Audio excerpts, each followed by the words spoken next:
Hello, everyone, and welcome to episode 482 of the Constructive Criticism podcast. I am joined by my co-hosts, a man who just, I honestly can't believe we're podcasting 2 weeks in a row, Abe Stein. You know, I miss feel you. like You see your smile there? You're like also happy that we're doing this, and I am, but I feel bad that that's such a rare thing these days. And it's my fault too. It's not just your fault. It's Mason's fault. No, and the man that holds us together, Mason Clark.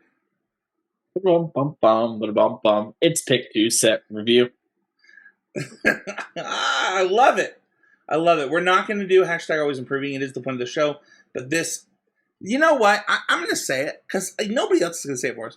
Dude, we've been banging out Pick 2 set reviews. If you look at our hit rate, I know we don't do the thing that Abe wanted us to do where we really go back and like look at the cards and like see what we're we were going to. They changed rotation on us. I know. We didn't make it add a year. I know they're like adding it, but like we've been hitting hard. Like the number of times where like someone's like, "Oh, I didn't get this card." It's like, "Oh, did you listen to the Pick 2 set review for Constructed Criticism?" Because they be hitting. The sleepers be hitting. The hits be hitting. The favorites be hitting. It's all hitting, Abe. Our hopefuls are pretty good too. Like we have a lot of they come up in Fringe a lot, you know? No. However, if you want to support the show directly, you love the Pick 2 set review, like Patty B. MTG, co-host of the Need to Nerd podcast, you too, like he did this week, can become a patron. $5 or more to join the Discord, get access to the live shows like Mikey is right now. Shout out to Mikey who's watching us live. Anybody else who's watching us live as well. But let's dive in. I like to give a history of the Pick 2 set review, and I like to do it because the show has done a lot of set reviews. I'm going to give it to Abe, because I don't know if actually Abe knows the whole history, Abe. We had reviewing every single card, giving it A to F. It was like a multi-day process with 3 co-hosts. We had a fun one where patrons and the co-hosts got to submit top 25s like an AP poll in sports, and those were tallied up to talk about the 25 cards we would talk about. Then we had top 10, and then I was like, F all this. I'm bringing on Mason and Trey, and they have the best set review, and it's the Pick 2 set review. Before Mason tells you what that is, Abe, which one would you rather do? The Pick 2. Oh, that sounds exhausting. Yeah, it's a lot of work, right? And you don't even get like the message across to the listener. It's like a lot. It's funny that our Pick 2 set review came from the idea that our podcast originally was going to have like this food joke to everything and be related to food. And so it was like a Pick 2 meal type thing. And then we just were like, dang, that's a good idea. And we just kept that part and ditched all the food idea, all the food stuff. So, even odds rest in peace, baby. No, yeah. but honestly, like, you know, we've cut out different segments, but this week we are doing sleepers, hopefuls, favorites, and hits in that order. And I will start off with my first sleeper. These are cards that I don't think are getting, you know, we don't think are getting enough love. My first one has been talked about in the CCMTG Discord a little bit, but it's Subterranean. Is it Schooner? Yeah. Okay. It's 1 in a blue for an artifact vehicle that has crew 1. That's a 3/4. And whenever Subterranean Schooner attacks, target creature who crewed it this turn explores. And exploring is just what it did before. Look at the top card of your library. If it's a land, you put it in your hand. If it's not a land, you put a 1/1 counter on that creature. I am a little shocked at the lack of love this card got. Obviously, I think it got love in our Discord, but this is really good. If you wanted to like play like a 1/1 Flyers deck, for example, like a tempo deck that didn't play like Delver's Secrets, that wasn't like a spells deck with like the current mono blue deck, right? Like that plays the creatures that care a lot about spells, and instead you'd rather be like a tempo deck that like beat down with more creatures and creatures that had impacts on the game. All of them could crew this thing. This thing makes them bigger as it beats down pretty well. Like a 2-mana 3/4 is pretty great, and like I do appreciate the fact that they made this attack for what it's worth.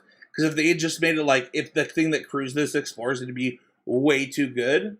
But I honestly still think it is a total sleeper and something that both blue-red pirates, mono blue, like those things can explore. Pun not intended, and really got a lot of value out of. And Mason, I know you feel similarly. I wanted to let you go next. Yeah, I really like this card. I think like especially like specifically talking about like standard like blue X decks, right? Just trying to interact, right? Like having a well statted body that is strong against cards like Sunfall is very nice.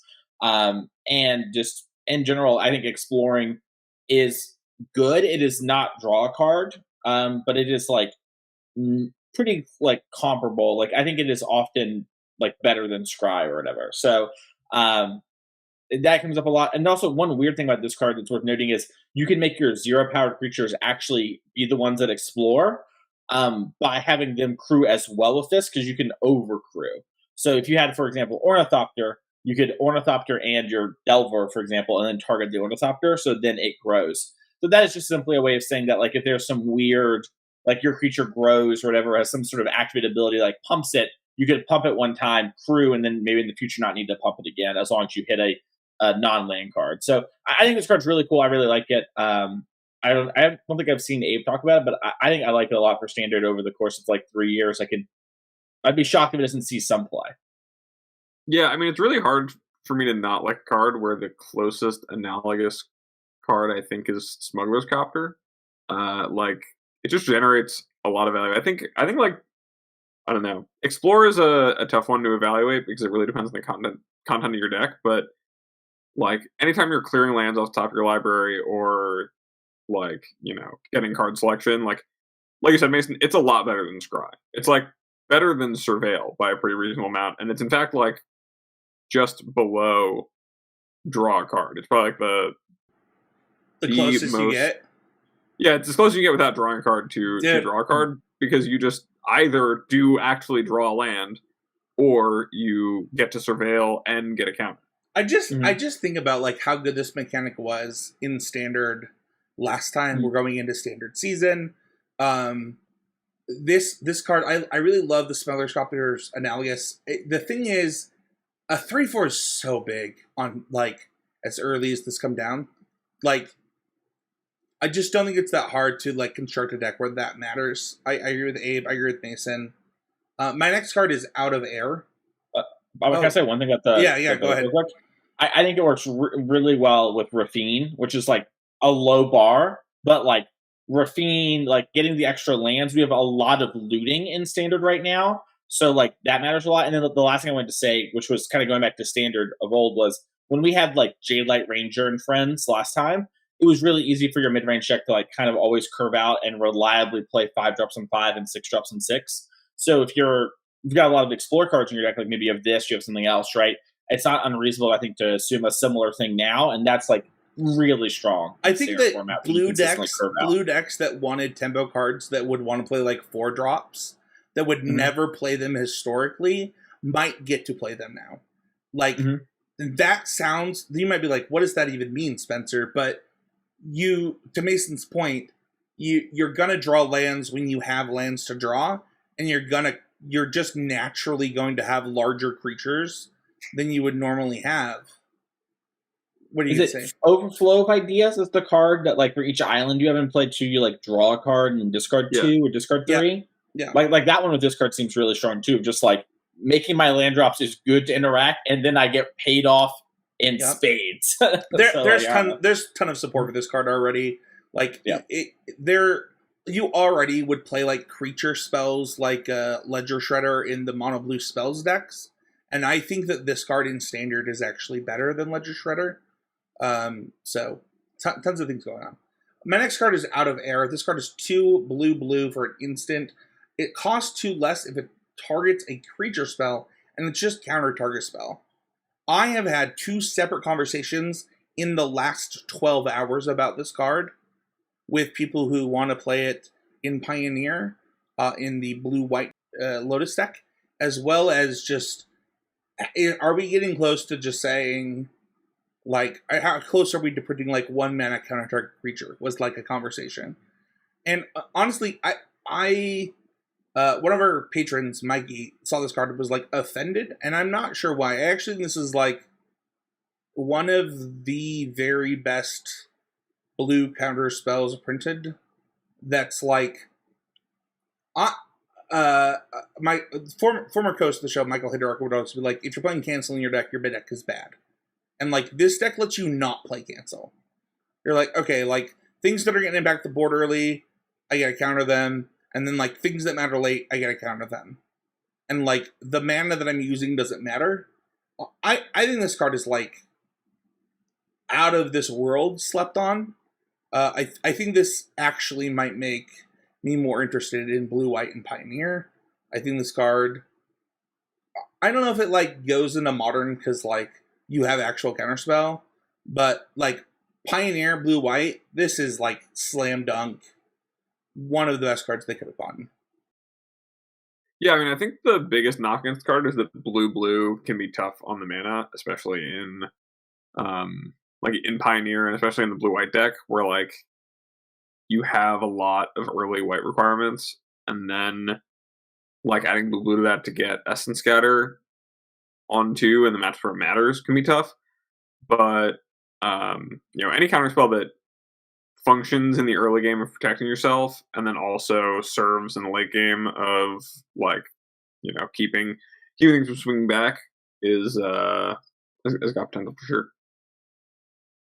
Yeah, the like, I mean, I don't think it really has a home in Modern outside of Cascade decks where it being 4 mana is like great or whatever because it like dodges the things. But like in the context of Standard, right? Like I've played a lot of the mono blue tempo deck, and I played actual Essence Capture in like low numbers to like, I wanted to have like Essence Scatter, and all my cards were islands. So I was like, well, I might as well play this one, right? Like it just didn't matter. And this is the same thing where it's like, okay, do I value the +1 counter, or do I value the fact that in the late game it can counter a bigger spell? And I think like in the context of Standard, this thing basically being, hey, if I'm on a blue deck, I'm going to play Essence Scatter in some numbers anyways, and then I just kind of high roll a bad cancel in the late game. And I would never play cancel, but I would maybe play, you know, the other effects. So it's like really good in those two regards, and clearly designed with the new Cascade mechanic in mind. No, that's fair, Mason. I think that, you know, having this card hit at a higher mana cost makes a lot of sense for the mechanic. And then also, as you're talking about this, like, I did think about this in, like, the current mono blue deck. I think that deck is underrated. I think both of us do. But I also think that, like, that deck had, like, a really interesting pull on its counterspell suite. You talked about Essence Capture versus Essence Scatter. You know, if you have your Haughty Djinn, then this costs 1. If you have that, the negate costs 1. But, like, is that better than a 1/1 counter on my Haughty Djinn to make it so that it doesn't die to the 4 mana removals, the 4 damage removals? Like, there's tons of things going on there. This one is just clean. So, Mason, your next card, though, is the Enigma Jewel, Locus of Enlightenment.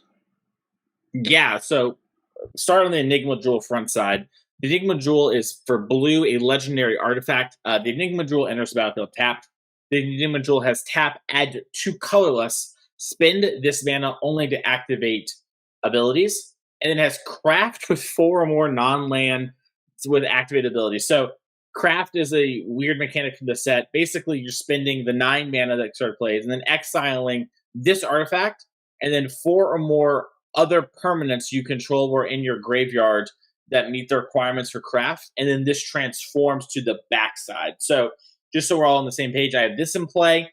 I can tap 2 to itself to be play part of the 9, so I need to pay 7 more mana, and then I get rid of 4 artifacts in my like graveyard, let's say, and then I flip over to the backside, and then on the backside, the Locus of Enlightenment has each activate ability of the exiled cards used to craft it. You may activate each of those abilities only once a turn. Whenever you activate an ability that isn't a mana ability, copy it. You may choose new targets for this copy. The backside will have the ability that Enigma Jewel has of tapping in order to make mana as well, so you don't really lose that in the future turns. All the craft stuff is like, maybe there's something there. I'm not really focused on that. I'm really focused on this card says add 2 colorless, spin that mana only to activate abilities. I haven't figured out exactly what to do, but I think this line of text is very, very strong. This card works really well with Amulet of Vigor. As I think since it enters the battlefield tapped, you can untap, get lots of activations there. It works really well with Urza Saga as a way to kind of pay for that whole thing. I don't know exactly what to do with the Enigma Jewel, but it strikes me as a card that I have seen no one talk about really. And I think that's because they're really focused on the craft stuff. And that could maybe be good, and that might be a piece of the puzzle, but I'm really interested in the front half. I'm really interested to hear what you two have to think about it. And I guess I'll start with Spencer here. Yeah, I think that like blue Soul Ring for like a specific type of interaction in the right situations could be good. I do think that if you're going to play this card, you're gonna want to like it's going to play into the front side, right? So like if you're going to add 2 to spend mana, activated abilities, it probably will end up that you're going to have enough things with activated abilities to activate the backside. And if so, it's going to turn into like, I don't know if like combo deck is the right word, but like this like synergy deck that will like, this will be a key piece.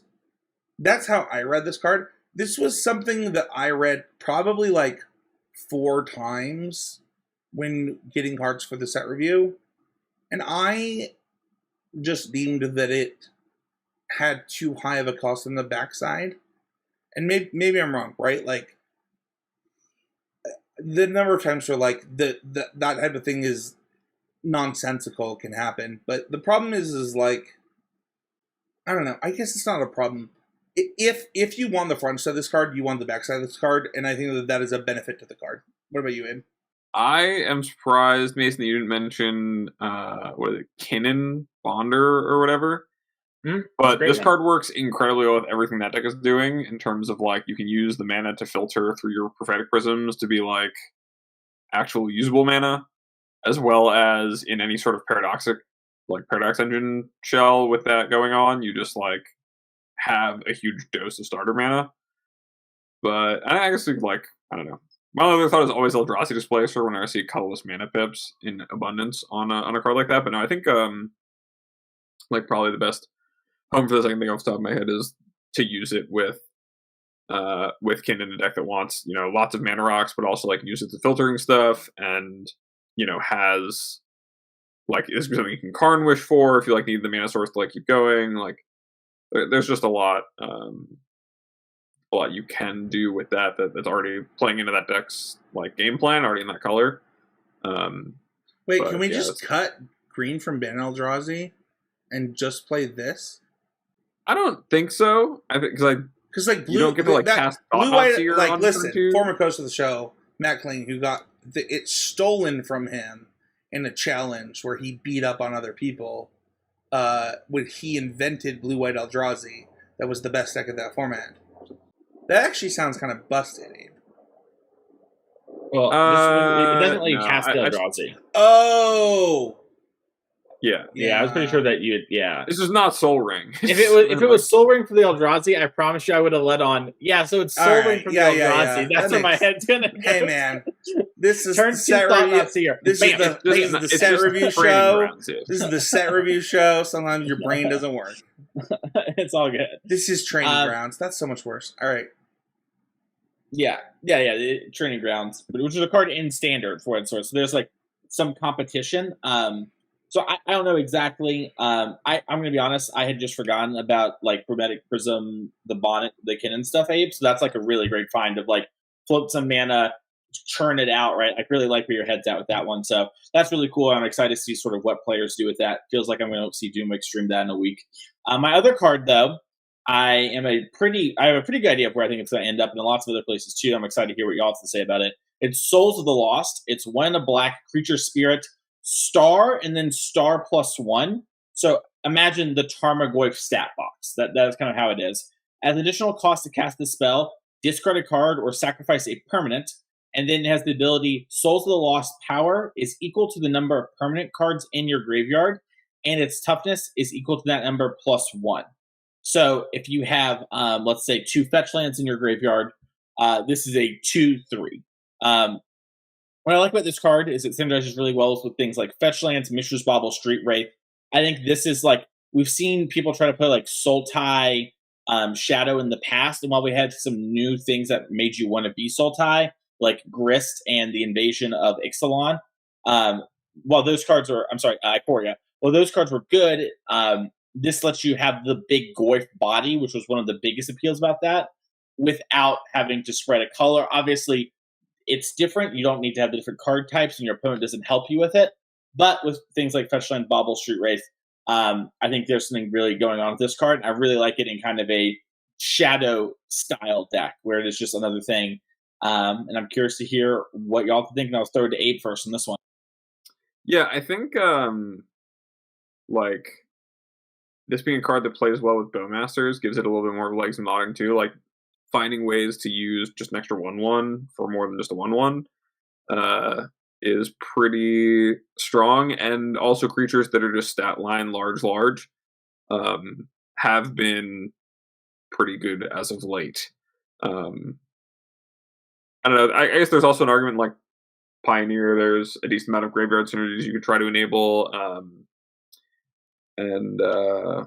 I've seen people talk about this with Greasefang, where you can put the thing in the yard, but also if you're grizzly salvaging a bunch and like the fail rate of your deck happens, this is like a big body. I don't know how I feel about that one, but that's an interesting idea I heard earlier today, I believe. So yeah, I also just think the discard a card, right? There's a lot of ways to use that to your advantage if you're, the various madness spells or recursive things that you can use it with that really mitigate that. But just the opportunity to have such a large creature, especially with things like fetch lands, it definitely has legs. It's a very, very large creature at a very, very low stat line.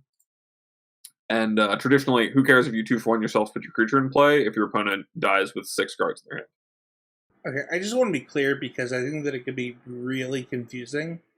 You are not saying that fetch lands, like any of these cards that you mentioned, fetch lands, Bauble, or other things, activate its front side, right? Like you do actually have to 2/1 yourself to get this into play.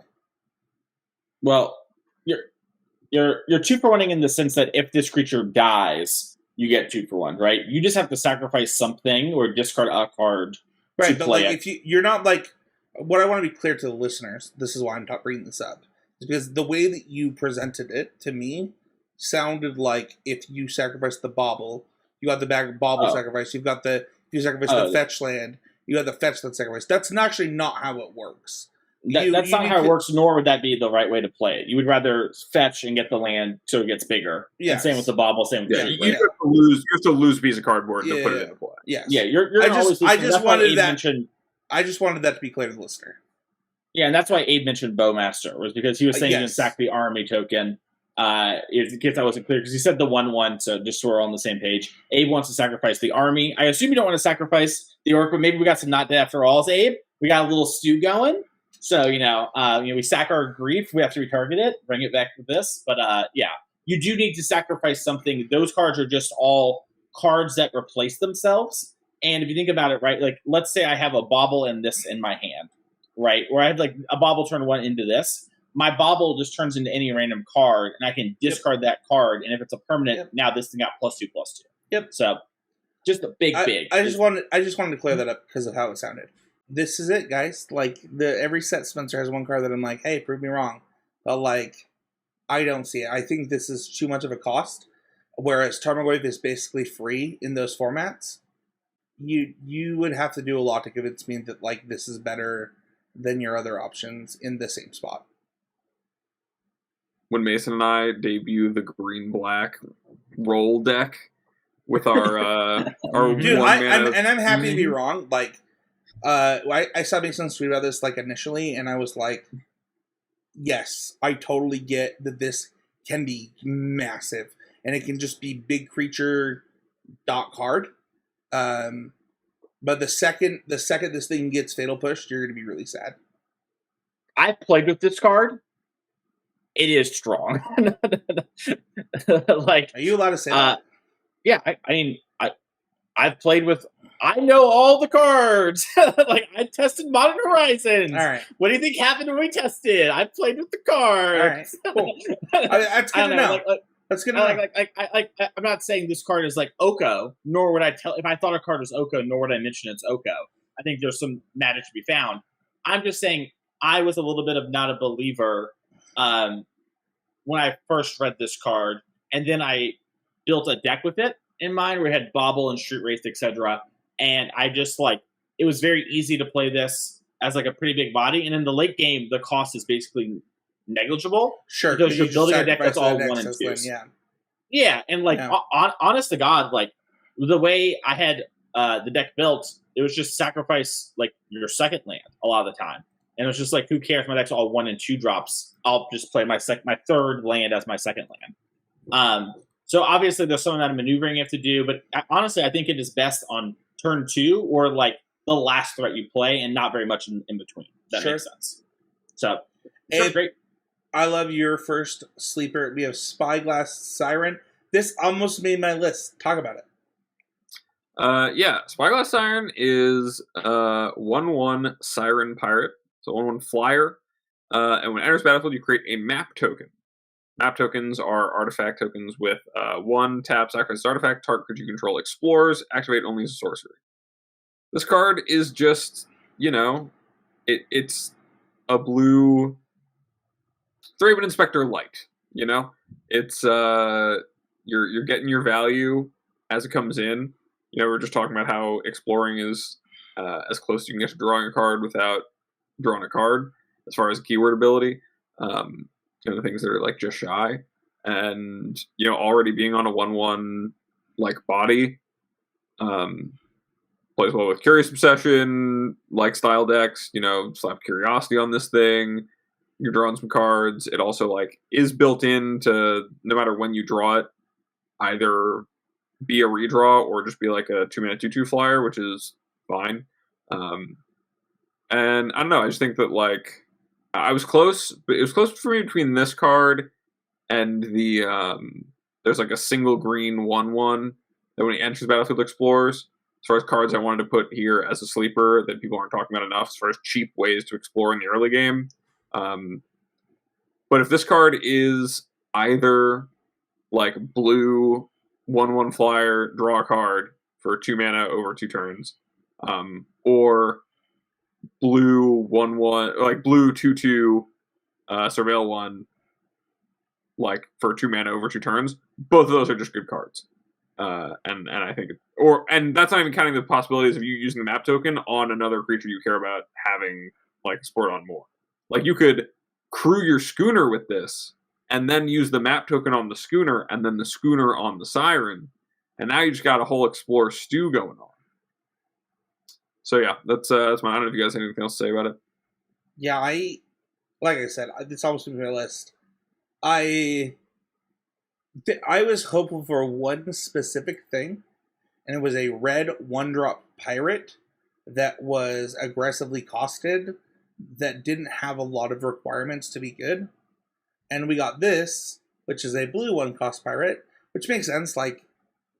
If you think about how close the pirates deck already is, you just get slam 2 sets together to probably have a really good pirates deck if you make this red.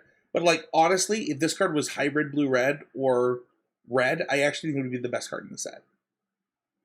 Just from the other pirate stuff for Pioneer and for Standard. Even then, I still think that this passes a new rule that I have for Magic, which is game pieces or cardboard put into play for X amount of things that do X amount of things. I don't know how to. Dom calls that rectangle theory. Yeah, friend of the show, Dom Harvey. Yeah, I think it just passes hardcore. So go ahead, Mason. I was going to say, to Spencer's point, it's funny to me, if it was red, my first thought is Gleeful Demolition has 8 enablers in Standard between Symbol Dare and Epicure, and you're just pop, pop, pop. But no, I think what we've seen from cards like this is hey, there's like, Rodan Epicure, Thraben Inspector, this. These 1-drops that generate a little something extra have all been a lot better than people thought they would be to varying degrees. And what I like about this one is it kind of fits in the blue tempo-y deck you maybe want to play, right? Like we've seen decks of old where, you kind of just play a 1/1 that has some marginal ability, like Spectral Sailor, for example. That one has flash, but, etc. And this effect with the map comes up big in the late game, but also in the early game, if you keep a low lander, you just, maybe you smooth yourself out there. So I really like this card. I think the artifact synergy is also big, and it's going to play really well with the white rare that I'm going to talk about in my hits. So I might circle back around to this one as a shout out later. But I really like this card, and I'm glad I made the list. I also think the green Explore creature is really good too, Abe. The Merfolk Syrian Scout, just 1 Explore on ETB is really good, I think, and underappreciated. Yeah. What's your next card, Abe? My other sleeper is Kellen, Daring Traveler, with the adventure Journey On. So Journey On, the adventure is single green for sorcery, create X map tokens, where X is 1 plus number of opponents control an artifact. So in most games you'll play, it'll either be 1 or 2 map tokens. And it's a 2/3 for 1 and a white, legendary creature, Human Fairy Scout. And whenever a creature attacks, you reveal the top card of your library. If it's a creature card with mana value 3 or less, put it in your hand. Otherwise, you may put it in your graveyard. Just on the text box of the creature alone, this card is already really powerful. Like being a 2/3 that can conditionally draw cards in your white aggressive deck is just strong, and being a 2/3 for 2 is just strong. It's a good attacking stat. The added bonus of if you're playing green, and your opponent has any number of artifacts, which could be some random tokens, or even not, just getting an additional Explore out of it for another, 1 mana to make tokens, and then 2 to use them, and then being able to use that to make this an even better creature to attack with, or perhaps check to see if you're going to draw a card this turn or not. If you see the top card something you want, but it's not a creature with maybe 3 or less, you can decide you want to hold off, rather than maybe offering up this as a trade, or maybe sacrifice some damage for it. But just on its own, the creature was already impressive enough to me, and the added adventure bonus is just really strong, especially coming on the heels of a set where we have additional adventures and additional synergies with those, and drawing more of your creatures with adventures is also valuable, right? In Pioneer, you could play this in some sort of Naya mid-range deck where now your Kellen is drawing you Bone Crusher Giants and Lovestruck Beasts or whatever, and that's really, really strong when those things are able to convert. So I don't know if you guys have any additional thoughts on this. It also might be a card people did talk about. I gotta admit here, now that we're towards the end of sleepers, I don't have a lot of time to Magic for spoiler season. I don't know what people talk about. Also, there's so many spoilers all the time. Who knows what people talk about? This card was actually spoiled pretty late, so I actually think it's a pretty good sleeper. Am I wrong? It was the first card previewed. Oh, well, then it's a great sleeper because you missed it. Yeah. This is Oko's kit. So for what it's worth, I already released when I can, I try to release a playables document for patrons of the Discord, and I already did white. And somebody asked me about this card. They're like, "Why isn't this listed on your white playables?" And I was like, "Because it's not under white for the set. It's actually under multicolored." I think this card is gas. If there's anything we learned from the last time we had adventures, it's that if you just get to go if you just get to go 1 mana do something and then 2 mana do something on the same adventure, and it's relatively impactful, just get bent. That's so good. And this I think this is, if I'm not mistaken, this is the best of that in this set. But this might be the only one in this set that actually does that. The only adventure? The only adventure that is cheap, that pays into itself. I think it's the only adventure period, right? Is it the only adventure period? That is what I thought, but didn't want to misquote myself. So the trick is, gang, from a lore perspective, is this is Oko's kid. This is the Kellen we saw from the last set that was double strikey. Kellen's traveling the multiverse right now. That's the story going on. And that's why they have adventures. So they're from Eldraine. Omnipass This open. is- Anyways, that's your Oko's- lore minute. This is Oko's I love kid. the lore. Yeah, this is Oko's kid. That's my understanding of the story right now. I have not listened to all of the Ixalan or read them all yet. I listened to some on YouTube. Great channels out there if you want to search them up. And I read them when I get a chance. But my understanding is Kellen is Oko's kid / believes Would you say that you've themselves been to be on Oko's kid. you've journeyed on to more story? Yeah. Yeah, okay. Exactly. No, but I think this card is good. I like this card a lot. It reminds me a lot of Mentor of the Meek. Just as like kind of, a cheap body that gets more bodies. But instead of having to deploy mana into this card, you just need to attack.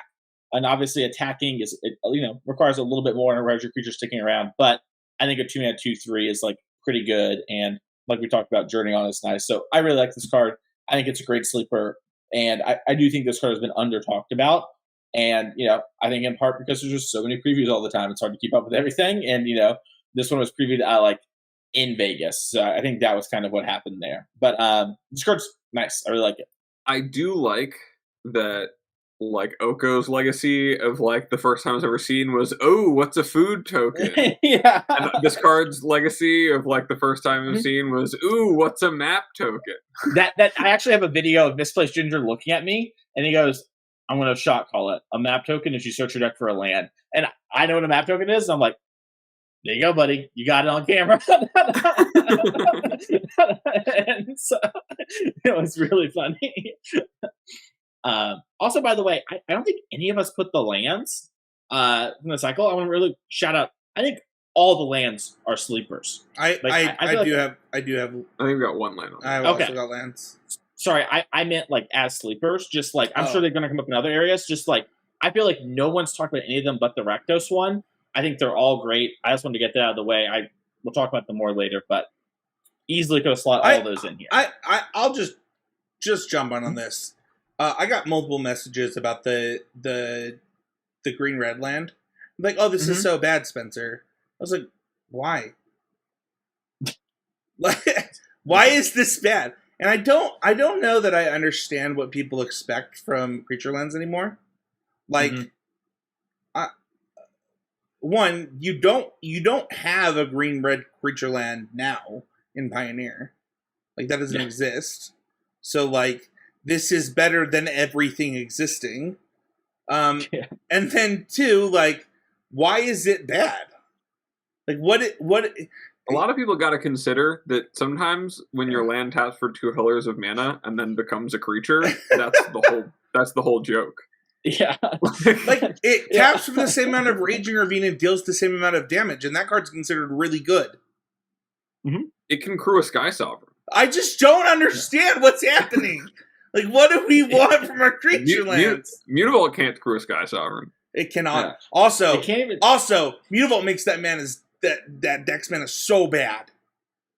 Like, so bad. I also think people. This is something that's been coming up in coaching a lot recently. People got to get used to standard.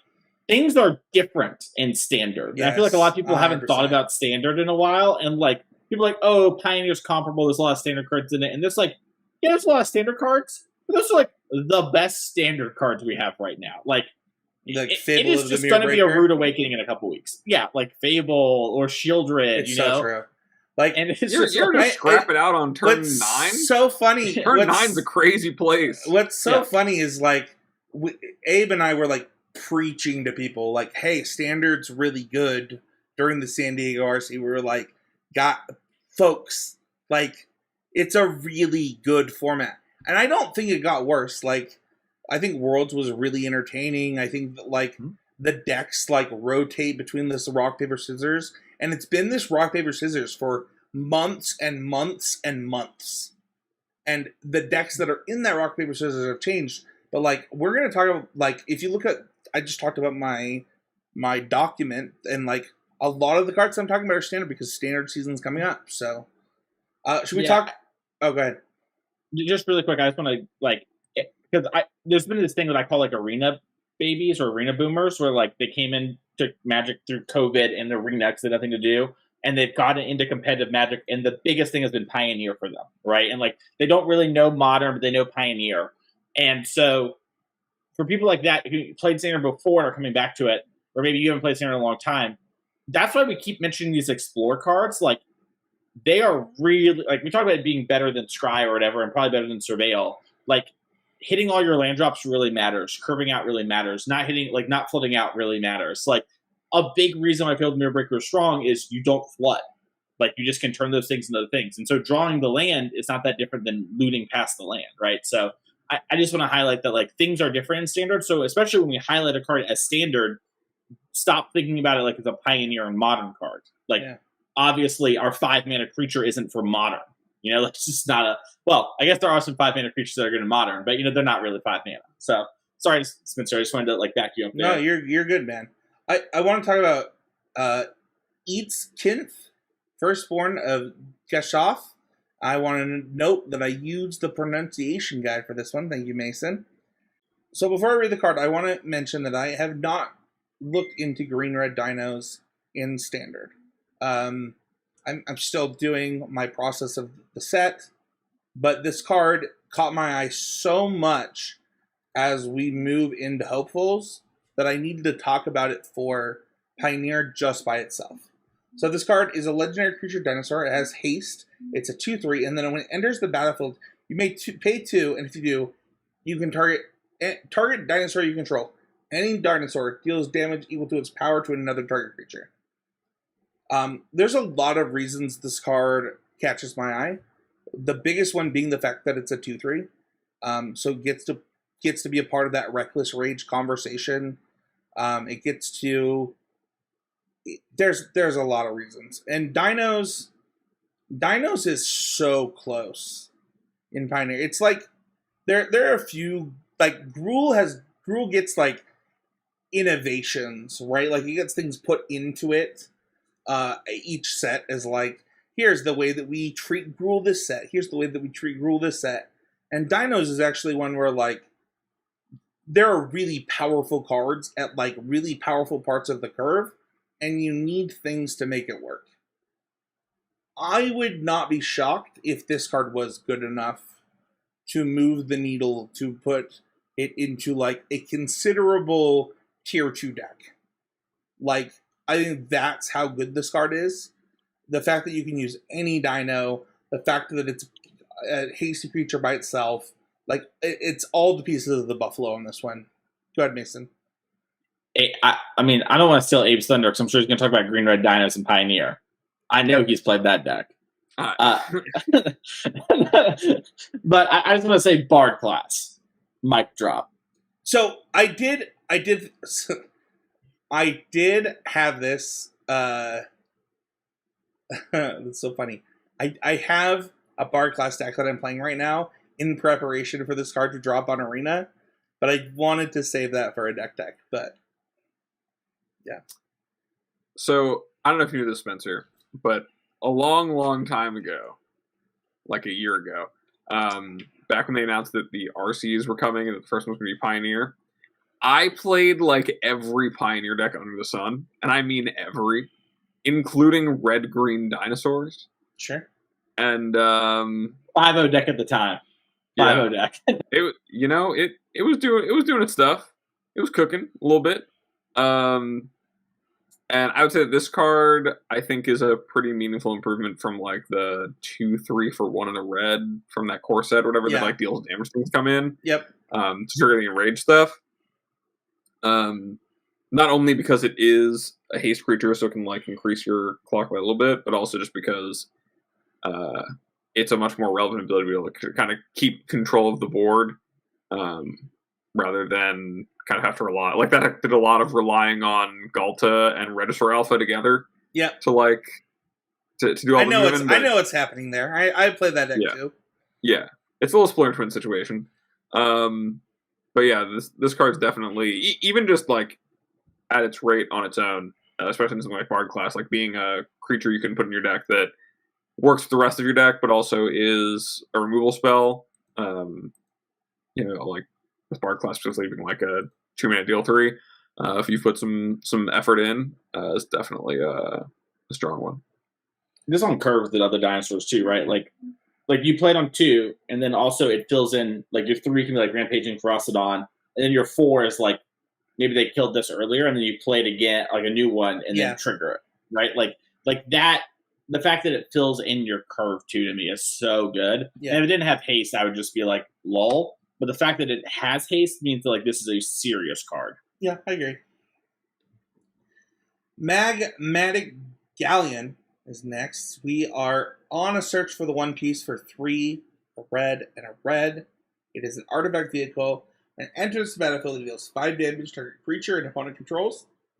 When one or more creatures your opponent controls are dealt excess non-combat damage to be clear, you create a treasure token.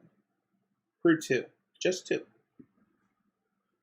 So, first things first, I definitely thought this had flying the first time I read it, because, it's a boat, and boats have flying, apparently, in Magic. It does not.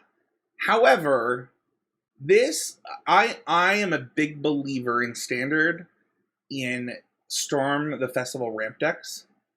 I think that they are one of the strongest things you can be doing in Standard when you want to be a fast ramp deck, go over the top of other ramp decks. Like there's a lot of things, and they're missing a lot of pieces.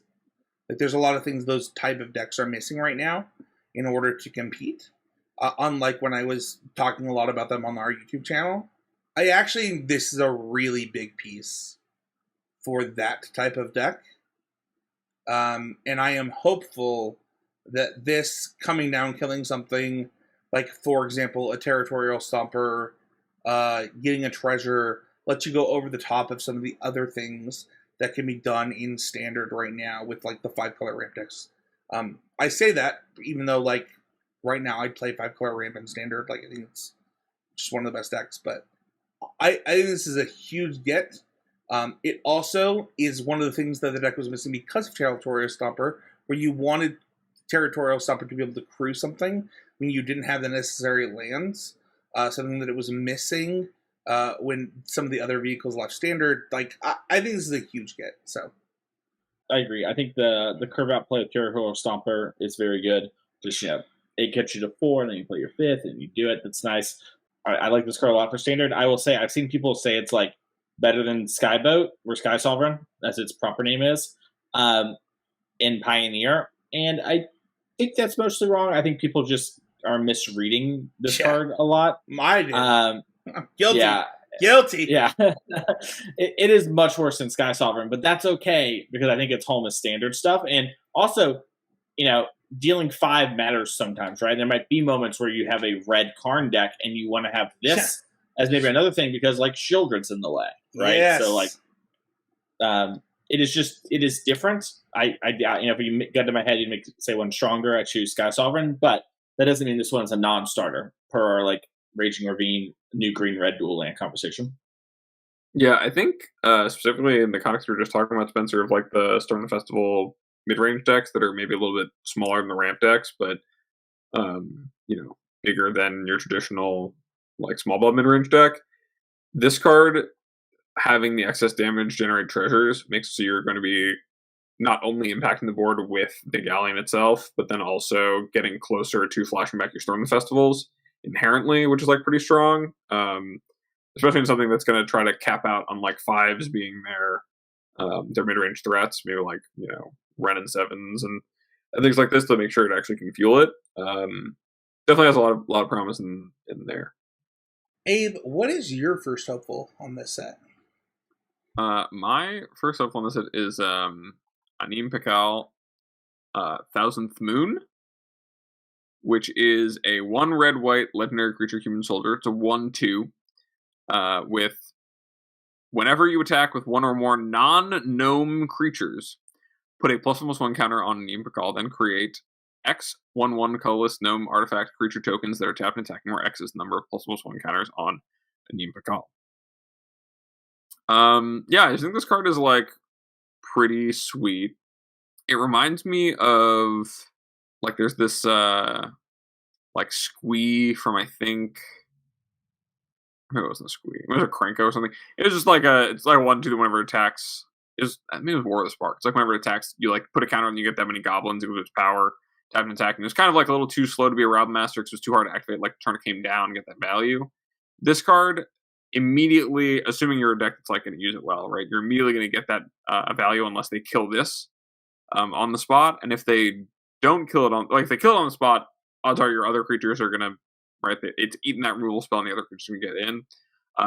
Whereas if it, doesn't get answered, they have to have a 3 damage removal spell or better, and then you're going to untap, and if you get another attack in, now you're attacking with a 3/4 and 2 1/1s along with it, which is just like really, really strong. I remember back, was it Hammer Garrison, like 2/3 attack. When it attacks, you get like 2 1/1s. Similar window, a weaker creature that doesn't continue to scale up. Like this card can get out of hand on its own, and also counts itself attacking. Just doesn't count the tokens. So yeah, I think it's like something that has a lot of potential. I've heard murmurings of like, oh, you could try to like use this as kind of an army in a box card for the Convoke decks. Just kind of like something you can put out there and, kind of pace yourself a bit with the go wide strategy. But, just it has a lot of promise, and it doesn't take a lot for this card to become something really, really powerful and snowball-y on rate. And so in the right deck, I think it'd be really good. I don't know how you guys feel, or if you guys have any ideas about this card. So I almost had this card in my sleepers. I didn't think that it could fit into my hopefuls because I hope this card is not good. Just because of the way that I like to play Magic. To me, this is like the perfect top end for, like you said, like a go white strategy. And I think this card's pretty strong. Like, the turn you play it, it can completely dominate the board. I actually think this card is pretty scary. I hope that it is fragile enough to not matter, but if it is not, and you can pressure your opponent enough where they have to be tapping out during their main phase, then I actually think this card could take over many, many games of Magic across multiple formats. Mason? Yeah, it's a card that I can see where you're going, Spencer, where like it is removal defining in some ways, where it's like you can't play some cards because they don't answer her. It strikes me as like an Adelaine variant, right? Where it's like, all right, we try to Adelaine, reward you for going wide, sort of self solves a little bit in that department, has the human synergies, and then let's try it with these like this weirder kindred stuff going on. Which, by the way, non-gnome is just, my brain melts every time. I don't know why. I just can't process it. But I think this card is good. I can definitely see it getting out of control. Like, I imagine, like, even in standard stuff, like, the Gleeful Demolition things into, playing this card and then triggering it, with 3 or 4 stuff is, like, pretty good and makes this card quite large. Obviously, that's a little bit of Magic Christmas Land, but, like, I don't know. I think I might just play this card, even if I didn't have things that went super wide. I just went, like, 1 mana 2/1, 2 mana 3/2, into this. So one of the other reasons that I couldn't put this card on my list is that, one, since, in the last 12 years of being with my wife, my mother-in-law calls me a gnome and gives me gnome-themed gifts basically every Christmas. So, it's the red beard and the hair and the stuff like that. And then additionally, like, we gotta stick together as gnomes. So you don't actually really have to clip that, but I do think that, like, the non-gnome thing is funny, but also, can you imagine if it didn't say that, Mason? Oh yeah, I mean, it would be too self-solving. It would run over the game. I just more mean, like, maybe there's going to be more gnome cards too, right? Like, in the future. Like, it could just be they have these silly little gnomes. There's a ton of gnomes in this set. Yeah, but like, there might even be more gnomes in the future, especially with 3-year standards. We're going to Lorwyn, right? So who knows? Like, like, it could be a thing. The gnomes, the new typo. Yeah. Yeah. Like, it might be the kindred thing that's going on there. I just think this card is good, though. And I just think it is, like, pretty strong to me, and strikes me as, like, a differently balanced Adelaine, where dies more to red base removal, but snowballs way harder once it gets going. So it's really interesting to me. I like this card a lot. All right, now that Yeah, we're it also. okay. I just want to point out, it also plays well with, like, if you're a deck that's going to generate any amount of map tokens and you make an Explorer, it's going to get additional +1 encounters. So, like, out of the gate, it might make more tokens, or, like, Homestead Courage is a card that stayed in the format. Very, very efficient way to get counters on your things and also make it a very, very strong attacker if it lives. So just some things to think about it. Like, it does kind of scale up. I'm a pretty big fan of it. It also plays well with my next hopeful, if you're ready to move on. I was gonna say that. I was gonna say that it plays well with your next hopeful. Go ahead. Yeah, so my next hopeful is Inti, Senescal of the Sun. It's a 1 in a red legendary creature human knight. And it says whenever you attack, you may discard a card. When you do, put a +1 counter on target attacking creature. It gains trampled on a turn. And whenever you discard 1 or more cards, for any reason, you exile the top card of your library. You may play that card until your next end step. Yeah, this card seems, as it is, I really like it. Like, just as like, oh, okay, so when I attack anything, I can, like, discard a card, maybe kind of, like, half cycle it, get the card off the top of my library. And also I get to, like, grow my creature. Like, it's pretty solid exchange for an aggressive deck. The next piece of it that is just the bottom text box of whenever you discard 1 or more cards, exile the top card of your library, you may play that card until your next end step, opens up a ton of possibility for a lot of pretty cool and weird things if you think about it. The right world in, Modern, you could play this with Street Wraith, or any number of ways to discard cards for free and effectively be like cycling them into right, like in the cards at the top of your library, you play like Burning Inquiry, and that turns into like not only are you getting these discards at random or whatever and seeing new cards, you're exiling additional cards at the top. So there's like a lot of really, really cool stuff you can do with it that could be explored. Definitely like some Aspiring Spike brews to come in like 3 years with this one. But also just the as prescribed, like, here's a 2-drop that, when you get to maybe discard your Phoenix Chick and put a counter in your Monastery Spear is like, yeah, that's good.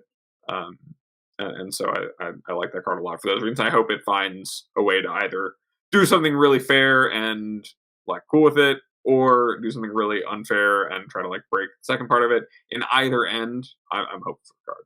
This card is already better than most of the cards in my Bard class deck as legendary creatures.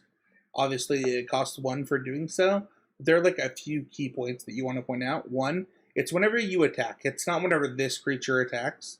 Whenever you attack, you do this thing. And then the other thing is like whenever you discard 1 or more cards, you do this. That deck is already trying to go through its deck, get the most value out of its Bard class. There are already 2 cards. First of all, I just want to say I had not read this card before I put it in the show notes because of where I'm at in my Magic journey. I'm already going to replace 2 cards in my Bard class deck with this card. I actually think it is that good. Mace? One thing, I think this card is good. One thing I want to highlight from both of Abe's hopefuls is I think a shift in design where both of Abe's hopefuls, I think like 2 years ago, would have been in the commander-only products, Like, they just strike me as these things that are commanders. And people are like, why is this card in that set? I wish I could play with it in here. It like would take a little bit of work, but if the work comes out, it'd be really awesome. And I just think this card and the last one as well, they require a little bit of like you putting in the legwork, but they do pay off in really big ways. And, I think this card works really well with the Souls of the Lost we talked about earlier. I think this card's really good, and I really like it. And I think just mono red aggro probably wants to play this card, maybe in some numbers and like lots of variation throughout Standard's life. So I'm going to be interested to see how that goes as well. I really like the card. Mason, your first card is next on Hopefuls. Yes. So my first one is O'Hare Ashonel, I believe is how you say it. The Deepest Might. It is 2 red for a legendary creature god 4/4 with trample, and has the front side with if a red source you control would deal an amount of non-combat damage less than this creature's power to an opponent, that source instead deals damage equal to this creature's power. Whenever this creature dies, return to the battlefield tapped and transformed under its owner's control, and then it is one of the gods, so it turns into a land that taps for red and has 2 in a red tap. Transform the Temple of Power. Activate only if a red source you control dealt 4 or more non-combat damage this turn, and only as a sorcery. So it can come back over and over again. There's some really cool stuff you can do with this. With like in the festivities, and it's just like deal 4 to everything. That's really cool. And your shocks and your lightning strikes all get upgraded to deal 4 damage. Anything that you have that pings deals 4 damage. Just a lot of cool stuff with this, and it's really hard for it to die. And it incentivizes you to play some cooler cards that have kicker or more expensive, because if you lose this thing, it like puts you up a mana. So I like this card. I think it is super dope, and the art is awesome. Yeah, I think this card is quite strong, to be honest. Honestly, as somebody that like has been brewing mono red decks or different types of red decks, it's actually kind of been hard to find that like 4-drop slot that makes a lot of sense in Standard specifically, right? And this one, 4/4 Trampler for 4, makes my other cards better. It gives you inevitability in other ways. There's like a lot going for this card that I really like. So I'm a huge fan too, Mason. Yeah, this almost made my list as something that I thought could be just like really, really strong. It's just like Lava Dart with this, obviously. Awesome. Spike Field Hazard with this is awesome. I think there's a lot of room for some of the various Thermo Alchemist in this is awesome. Like there's a ton of really, really awesome, like great ways to enable it to be a really strong impactful play when it comes down, especially in Pioneer. I think there's a lot of unexplored territory there. But whether or not it really makes it as far as being like 4/4 for 4 and then having to have these things in play already to do for free to really get the most out of it is tough. But there's a lot of potential there. Like even the flavor. There's a bunch of stuff in like Pauper that people play, like things like various like prowess deal 1 damage to the opponent that just get really, really strong with this. And so I think it has a lot of potential, and if it's good, I think that's really cool because I think those cards are pretty understated and kind of fun to play with. My next card is the Deeproot Pilgrimage. Spike will go on a pilgrimage of red cards, but we're going to go with the Deeproot here. This is an enchantment that says whenever 1 or more non-token Merfolk you control become tapped, create a 1/1 blue creature token with hexproof. So, a Merfolk creature token. I don't think I said that. This is the new Kindred payoff for Merfolk in the set. Kindred is the new word for Typal. Basically, what I like about this card is a few things. One, like attacking or whatever, regenerates some creatures. This is a 2-drop, so like I can go 1-drop into 2-drop into a Lord. That's really great. The other thing is that this does have an infinite combo with Kiyora's Follower in Pioneer, where a follower can untap a follower. You have 2 of them, you go back and forth, which is really strong. And then with Agatha's Soul Cauldron, there's actually a lot of Merfolk that have good activated abilities. And so that gives you a little bit of redundancy. And there's actually a lot of Merfolk that trigger off having +1/+1 counters from Ixalan as well. And some of the adapt ones like Biomancer Familiar, which was, whenever a +1/+1 counters put on this loot. So there are a lot of cool things going on in that whole department. And I think there might be enough to make like a solid tier 2 Merfolk deck that's like a beatdown deck that has a weird combo finish, just like basically at the cost of a Kiyora's Follower, which isn't even the worst card. Like it is 2 mana for a 2/2 that has the Kindred typing, but also just lets you double spell more because it's also a mana dork because you can untap your lands or whatever, or untap a blocker. So I really like this card. Abe, do you have any thoughts on it? I swore this card said have like once turn rider on it because of things like the Kiyora's Follower's injury. No, that's yeah, the windshield wipers thing Mason is doing for the audio listeners with his hands, pretty great. I'm really, I think that just like that could introduce a interesting. I'm not sure, right? The consistency might not be there for it to be like a real thing in Pioneer, but that is like a very strong possibility to be able to do something like that. And yeah, that's I gotta chew on that for a bit. I definitely tweeted about this combo already. I told certain people to eat their hearts out. I will say this. I was considering making a legacy video on this card. For those who don't know, I cashed like 5 legacy opens with Merfolk in the SCG tour. And I actually think that this is the Lord that Legacy Merfolk is actually missing.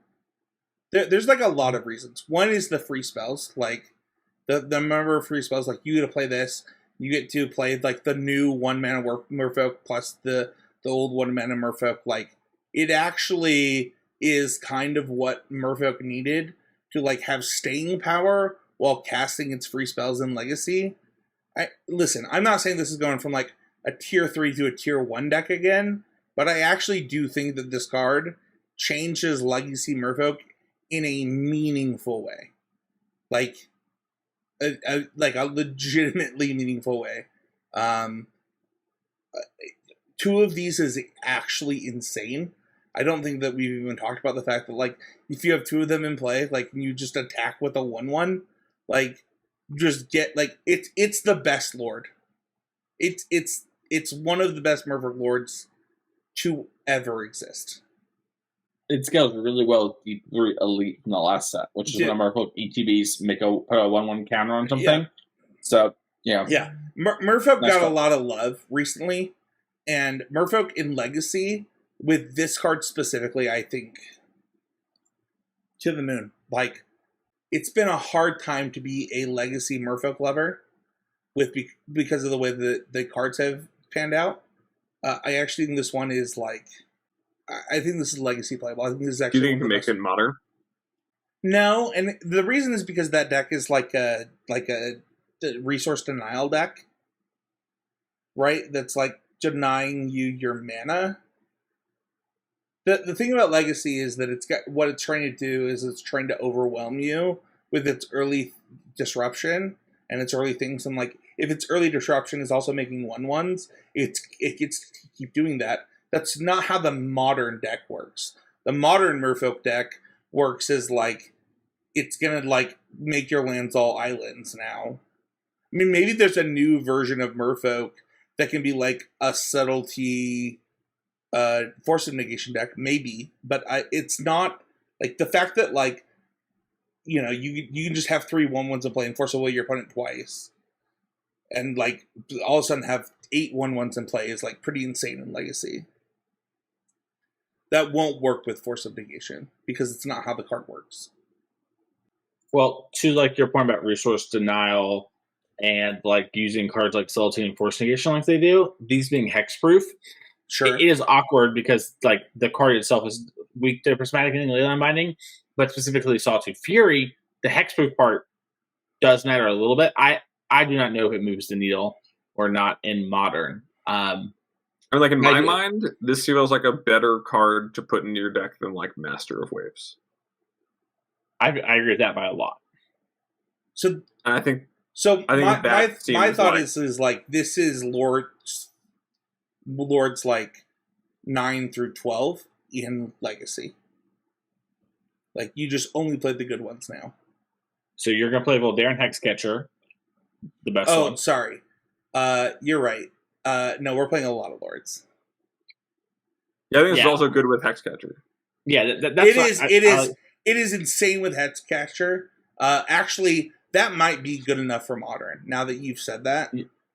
Y'all got to see I think I got to show y'all my Pioneer deck later because I have a Pioneer deck that like legitimately like I know I led on the combo, but my deck kind of I think that you like undersold this card. I actually think this card is like one of the best cards in the set. Yeah, I think it is. Its ceiling is incredibly high and its floor is very high as well. I think it is quite good. I do like your comparison to a Lord because I was talking I think in my patron Discord and they're like they didn't get a Lord and I like sent this image or whatever. And I was like, yeah, they did. Just not a conventional one. So, and it's very nice. Just to call that out, former host of the show, he works for Wizards now, Michael Hinderocker, he gave me interesting perspective on like what a Lord is when you think about like card design.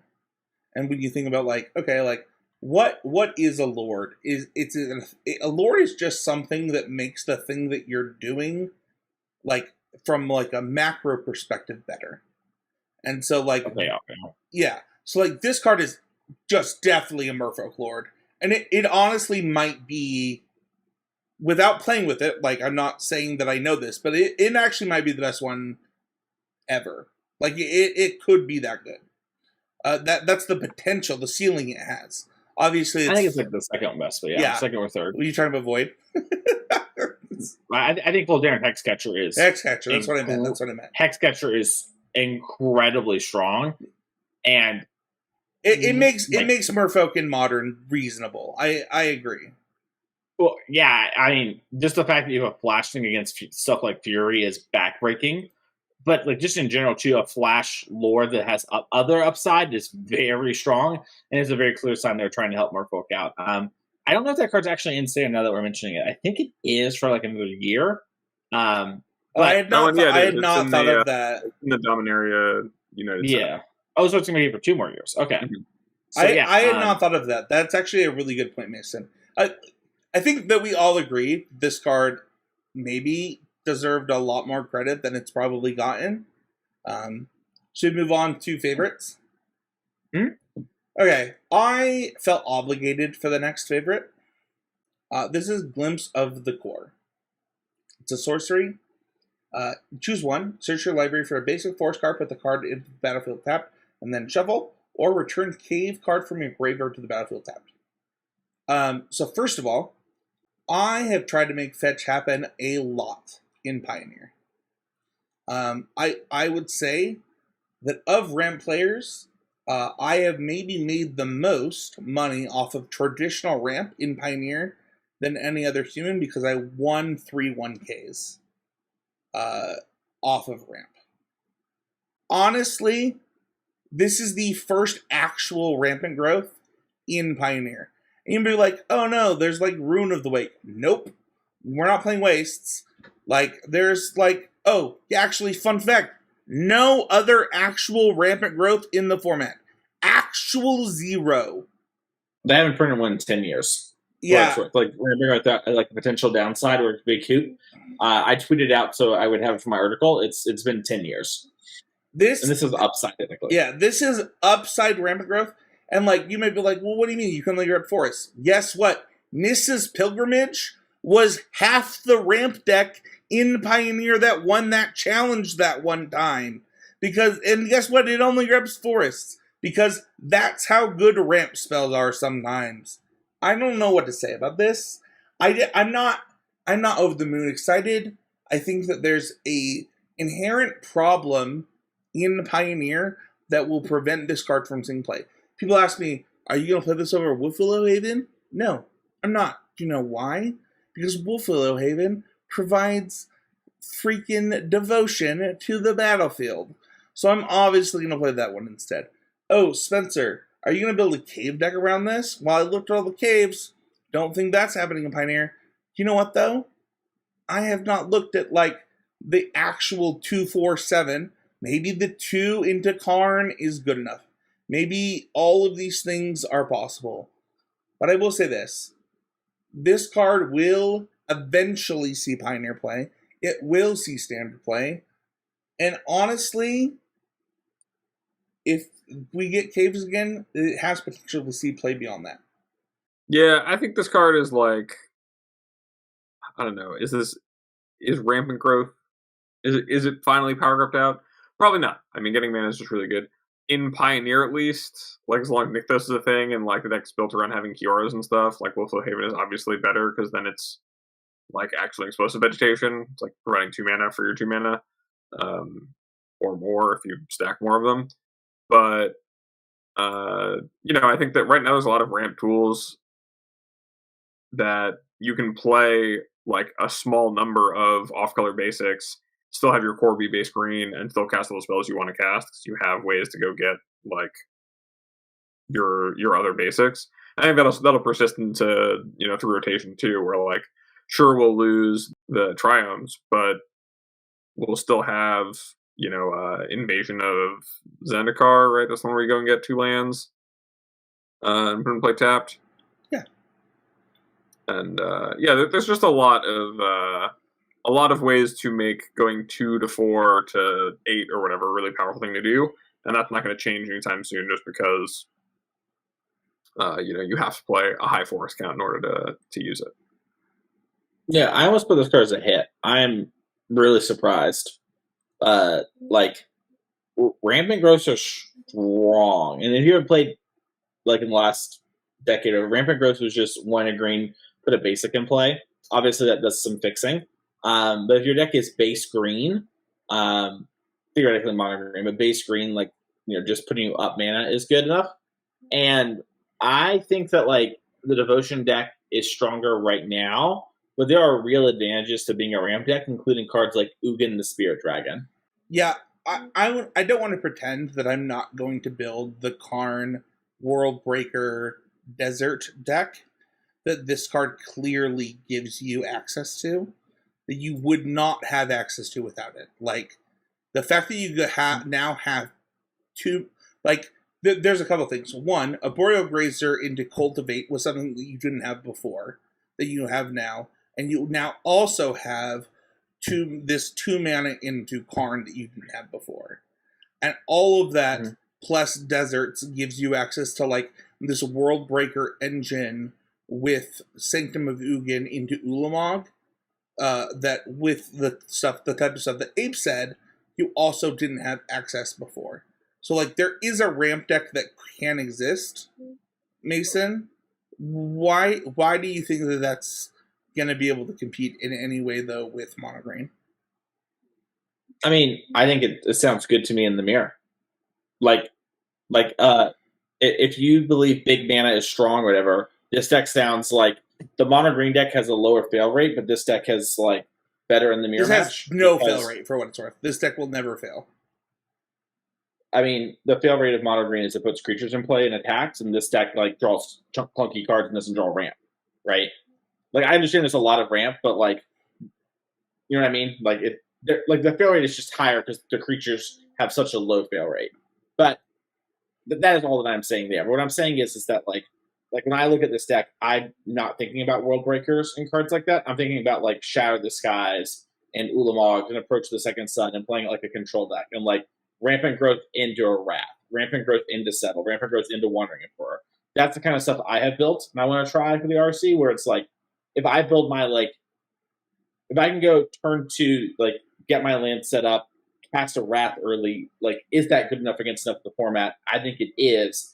And if I do that into like Hour of Promise or into like Invasion of Zendikar, what's going on? Also, I think Invasion of Zendikar makes it so you can have the second color splash and be fine, and you just get all this mana. So I think that's totally fair. I really love that point.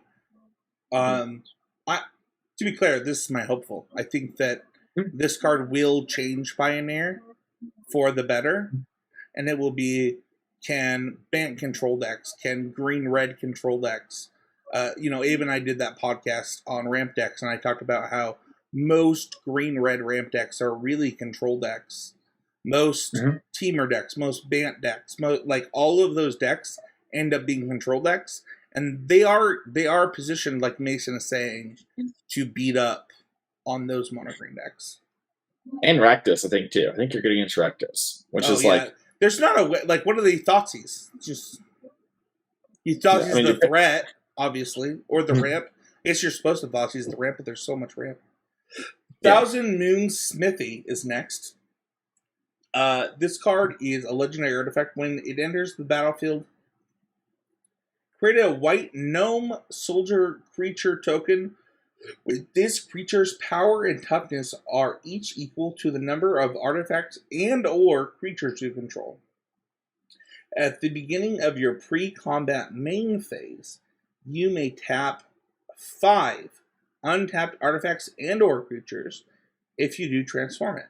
Its transform side is tap for a white. Whenever you cast an artifact or creature spell, you make that same type of token. I had a pretty long conversation about this card this week. And I'm not convinced that this isn't the best card in the set. So the and or implies that any artifact creature is 2 for what it's worth. And then additionally, if you ever transform this card, I don't see how you lose the game, because those things are going to be so big every time. I'm actually concerned about this card for Standard. I think that Because we got the extra time with the blue cards that Abe was so happy about a few years ago with Neon Dynasty. There could be a really good blue-white artifact deck that really takes advantage of this card. And I think that it could be really large creatures with Tezzeret. What are your thoughts, Mason? There's also that one white blue from all the one that like is an artifact creature that makes an artifact creature token. So that's like a bunch of power on this card. And then the colors you're winning. I'm a little skeptical just because the amount of mana it is. But I think I don't know enough of the cards that trigger off this. So it incubates the card, right? I just don't know all the cards that like I want to play before to set this up. Like it's believable that they're there. I'm trying to think of them right now, and I'm not sure. Abe, do you have any thoughts while I'm pondering my orb? I'm still trying to wrap my head around this card counting your artifact creatures for 2. Yeah, so because of the and/or, if they are an artifact and a creature, they count as 2. So it itself counts itself as 2. If you have an Ornithopter, it's 4. If you have a Memnite, it's 6. The and/or is the keyword here. Making everything that it both makes on the backside and the thing that it creates for the 4 mana really large. Like the best of the constructs. And it doesn't just count artifacts, it also counts creatures. I think this card fits into multiple decks across the world. I'd be surprised. I mean, I think that's why it kind of hits on one of my favorites. I guess you could just play this in like Invoke type decks. I've played worse cards than Hammer. Dude, this seems better than so many Planeswalkers that some of the artifact decks will play, for what it's worth. I think maybe the trick is that it just like artifacts are like what I'm high rolling, and I just need to think of this as like a thing that rewards creatures. It's creatures or artifacts. Yeah, that's what I'm saying. Yeah. And then like with like Thraben Inspector, that's like a 2/2 for this, right? Yep. Anything that does that. Yeah. I guess I just gotta think more about, can I spend 4 mana for a big? This strikes me as like Souls of the Law. It's other side, for what it's worth, makes a big every turn. Yeah, but you do need to kind of like convoke out a bunch. Which to be fair, you can do this when you play because that's been a problem for decks in the current world of Magic. Well, I mean, this card has been 4 mana on, right? Like the convoke creatures, you don't need to like have and spend. Sure. No, that's a good point, Mason. So like, and obviously this counts as one of the 5, right? Like you play this, and then it's like at the beginning of your main phase, tap 5 untapped artifact and/or creatures you control. So like, Voldaren Epicure plus this is 2. I'm sorry, Voldaren Epicure plus this blood plus this is 3. So you only need 2 more things. Yeah, so you only need what? Like any of the 1 mana make an artifact creatures? Yeah, or just 2 creatures, like Resolute Reinforcements would, and then like you can Knight Errant of Eos off of these things too, and like the same kind of deck.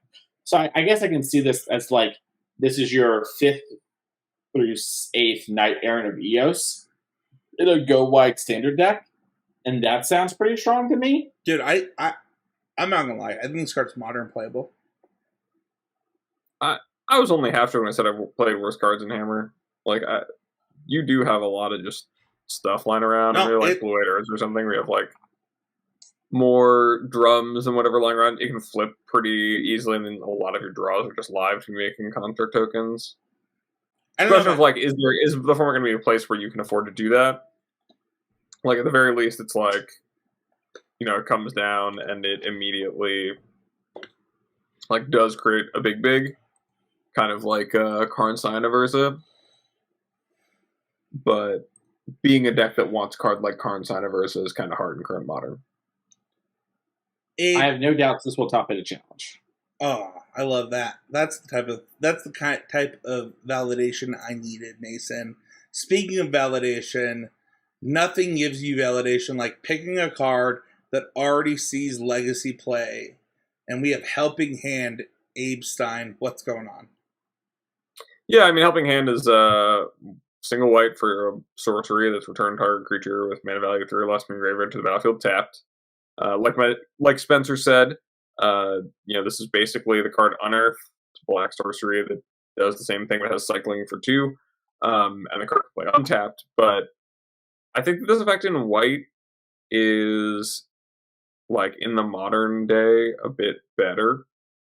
Like, I could see this actually having just a ton of, like, application, like, I don't know, not right now in the form, like, Ewit Ephemerate kind of did that for a while when that was, like, the proto days of the 4-color decks, but, like, in Pioneer or Standard, just 1 mana to return, a 3-drop creature is a very, very strong rate when a lot of the creatures that actually matter are, like, I don't know, like, you want to get back your Brutal Cathar in Pioneer or whatever, like, you want to be able to get back, in Adeline to have, like, your threats keep on going, or, like, recur Thoughtless Lieutenants. I think there's just, like, a lot of opportunity to get value on exactly the right creature and having redundancy on that thing that they killed that you really want back at a really, really strong rate.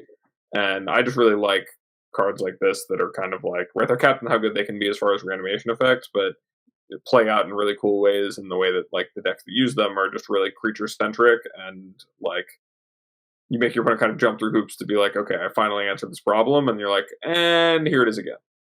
So I hate to, like, theme our episodes around specific things, but, like, if we listen to ourselves, there's been a lot of mono white, like, devotion cards, and almost all of them want you to have 3 or less mana devotion cards. I just think this card is, like, as a 2 of in, like, a mono white devotion deck to, like, put things back into play to, like, combo off, or when you discard them. I don't know. I think this card has, like, a lot of play in, like, mono white devotion, whether it's like, well, let me give you an example. I played Esper Devotion, where people asked me a lot about that deck after I, like, won an SCG qualifier weekend. I don't know what they were called back then with that deck, and it was just somebody else's deck list that was basically mono blue that splashed the devotion for the other colors. And I actually think that, like, mono white is in a position, unlike every other color in Pioneer, to utilize this card to, like, make it, like, for example, green white, which is, I think, its most common color combination. Can you imagine, like, the number of times that, like, you play green white and you have, like, 1 or 2 of these in your deck and you just put something into play and win the game? That's how I see this card. I don't know. It's hard because, like, the cycling on the other side, Abe, is a huge deal. But there are so many decks that don't even care because all of their creatures cost 3 or less, like Angels or like mono white life gain. Like, there's tons of white decks that just ignore everything other than the fact that thing costs 3 or less. Yeah, I was gonna say that this is, like, Angels be the perfect home for a card like this, where they're already just playing so many really strong, synergistic, like, 3-drop creatures, where if, like, okay, you killed my Valkyrie on turn 3, and then I untapped and I just, like, played another Valkyrie and got my Valkyrie back, and I gained 4 more life, and my team is huge. Like, that's a really realistic situation, and those decks that are kind of building, unbeatable board states of these things, and have, like, these problematic linchpin creatures that are all cheap still. That's really coming next, though. For what it's worth, if I killed your Valkyrie and then you brought it back on your second main phase, I actually might concede the game. Like, that actually might happen. Yeah, that's pretty brutal. Mason, do you have anything to add? No, I just think it's important to remember we don't have effects like this in Pioneer outside of Can't Stay Away, which obviously involves being a second color. So like this is a unique effect right now, and I think the Angel's Home is like the spot where jumped up to me as being the strongest, outside of weird combo applications. So I think it is strong. I think it is going to see play. Oh yeah, you can get like a Thassa's Oracle deck for this. And 1 mana, like to your point, like Can't Stay Away and like Recommission, and there's a bunch of these like at 2 mana, but 1 mana is half as much as 2. It 2 is twice as much as more 1. than half as less as much. Talk to me about your next card. Yeah, so my other card is just, this is a true favorite. It's Corpse of the Lost, 2 and a black enchantment. Skeletons you control get plus 1 have haste. When it enters the battlefield, create a 2/2 black skeleton pirate creature token. At the beginning of your end step, if you descended this turn, which is if you had a permanent card put in your graveyard from anywhere, you may pay 1 life. If you do, return Corpse of the Lost to its owner's hand. This is like, okay, I love me some Phyrexian Rager. We're already there. We got a 3 mana 2/2 vibe going on, a little extra value, right? Then it's got haste, like good 3/2 with haste, honestly. Just a good stat line. And then I get the full Rager whenever I have the thing like permanent go to the graveyard from anywhere. I get to pay a life and draw a card. And what is it? Another Phyrexian Rager. I get to do the whole thing again, which is just the best part. Like, I'm not sure this card will actually see much of any play. It is kind of cool. It would be like cool to see how it would play out in something where, maybe you have, some fabled passages or the like, and you're using like easy ways to generate like descended triggers and using this to kind of amass an army against a deck that's not really doing much to pressure you. Like a solid mid-range card for like mid-range V control matchup. That's the dynamic. But otherwise, it's just kind of a neat value card. I just think it's neat. I like that this is one of your favorites. I also think that it combos really well with, I think it was one of your hits last set, the Virtue White card, the one that makes it 2/2, flips into the 5 mana, give all your creatures +1/+1. I listen. I hate black-white tokens. I think that the idea of the deck is stupid, and anybody that's ever cashed GP with it is like running on. I'm talking about you, Mason. Running on like borrowed time. But no, just kidding. I think Mason's great. I actually think these cards fit really well together. Like, the fact that you get to play, like, if you play the backside of your, it's a Virtue, right? So it like the backside is an adventure. It's an adventure. Yeah. Yeah. So like you're gonna play the backside. Yeah. So you're just gonna play this until you play the backside, and beyond, right? So like, I don't know. It's like almost like a.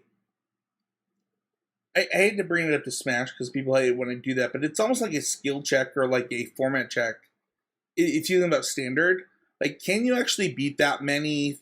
I guess at this point it'd be 4 3s for the a 4/3. Go ahead, Nathan.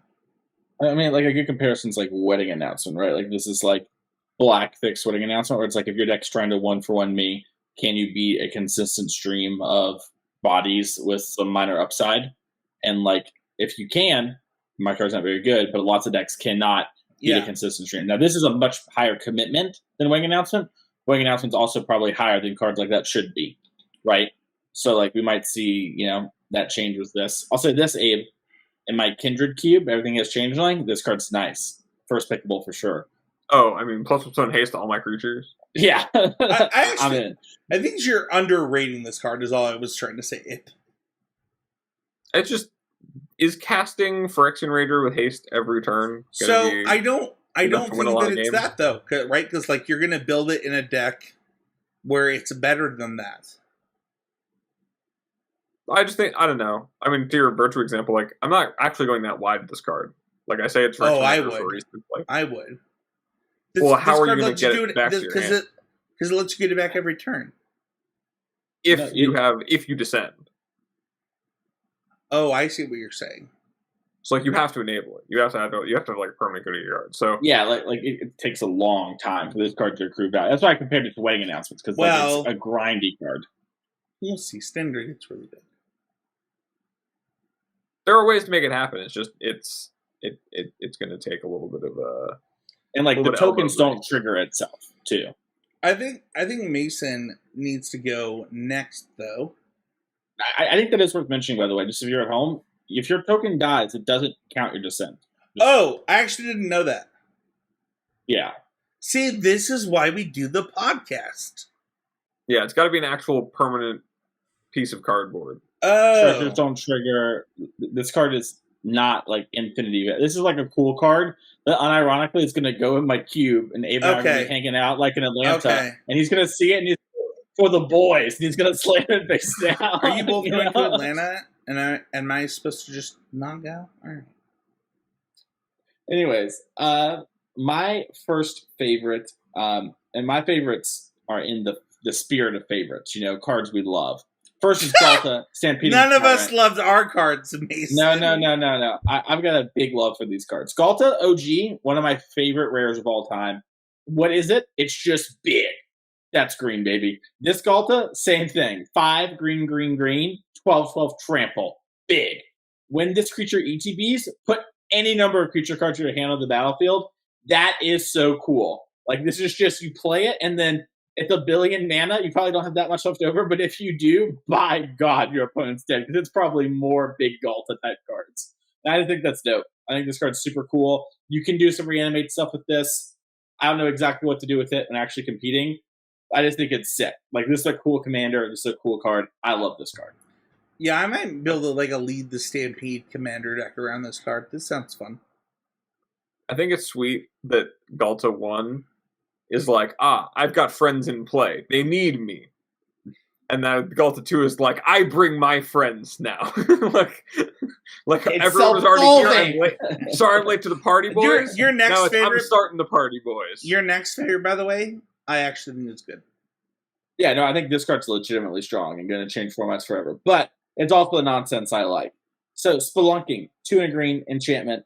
When Spelunking enters the battlefield, draw a card. Then you may put a land from your hand onto the battlefield. If you put a cave onto the battlefield this way, you gain 4 life. Ain't nobody got time for that cave text. Next up, it says land you control into the battlefield untapped. I'm going to be honest. I think my brain just forgot the part where this card draws a card. And I had forgotten that from the beginning, because the land you control into the battlefield untapped part is so good on Spelunking. It changes the way cards work on like a fundamental level. So, for example, Mystic Sanctuary and that whole cycle all trigger with Spelunking, even if you don't have the necessary land types, because they only key off entering untapped, but they normally just enter tapped if you don't have those requirements. So if you have Spelunking in play, you play Mystic Sanctuary, it triggers. This opens up some cool combinations of combo kills with Brain Delight, Scape Shift, and Wilderness Reclamation. Sorry, Splendid Reclamation. That's the name of it. Excuse me. Yeah. We return the land from your graveyard. You do that with some Lotus Field and Mystic Sanctuary, another land. You go up infinite mana, you play your whole deck, you win the game. I think that's really cool. I jokingly have been calling it Pioneer Amulet. But like, there's a lot of cool things to do with this card. I'm curious to know what y'all think. I think this card just changes so much and is so powerful. But it's also favorite because it kind of does the finicky, like, you have to really work for it stuff that I really like.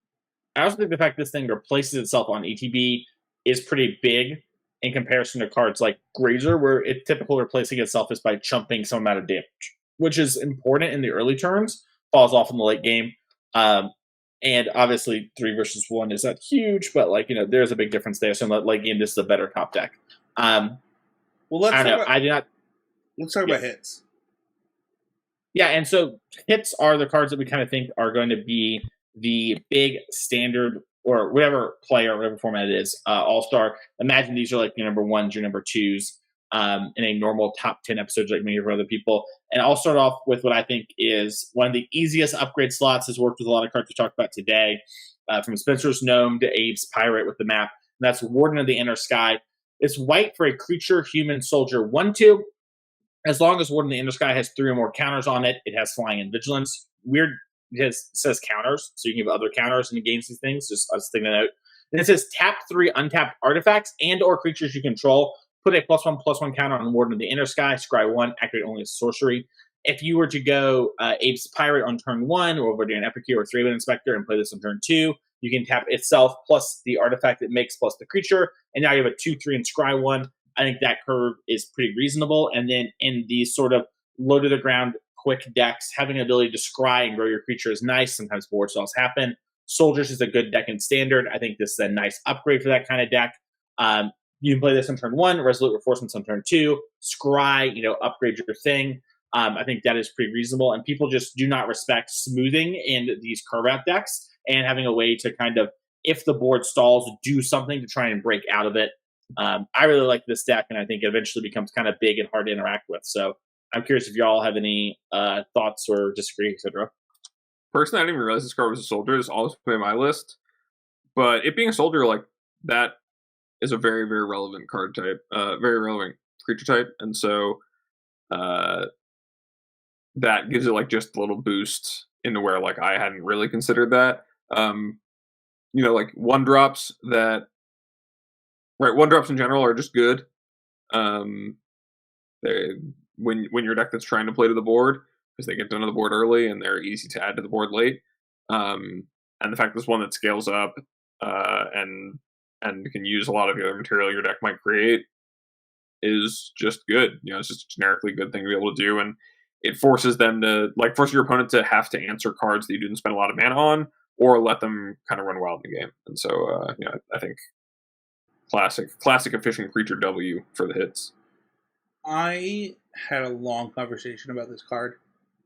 So one of the funniest things about this card is the first thought you think when reading this card is you're like, all right, play this on turn 1, play two more on turn 2, tap them all, they all get bigger. That's actually not how it works. They all have to activate on their own. They do not activate with each other. So, like, if you play 3 of them, only one of them gets bigger. And then it's the question of, is this better than Hopeful Initiate in the type of decks that would want this? Especially in Standard and Pioneer. I think this card is good. I think there are decks that want this over Hopeful Initiate. And it's about which wants which one to. Because it's really weird that we're questioning like a 1/2 in our aggro decks that like do something really powerful. And also, like Mason said, this also cares about other counters, right? So like if you can give this a trample counter or a first strike counter, whatever you can give it, like it matters there. I think this card is really close to Hopeful Initiate in power level, other than the fact that Hopeful Initiate interacts with things that matter. But if you're only trying to be aggressive and you are not worried about how many of these you are playing, I think this card is better. And I guess that's kind of my take on this card. It's interesting. Also, I didn't even mention the do my curve and then Gleeful Demolition, tap the 3 goblins you make. Ayo! That's like a wombo combo. I think this card, you can play it in high numbers too, because the scry will help move past it.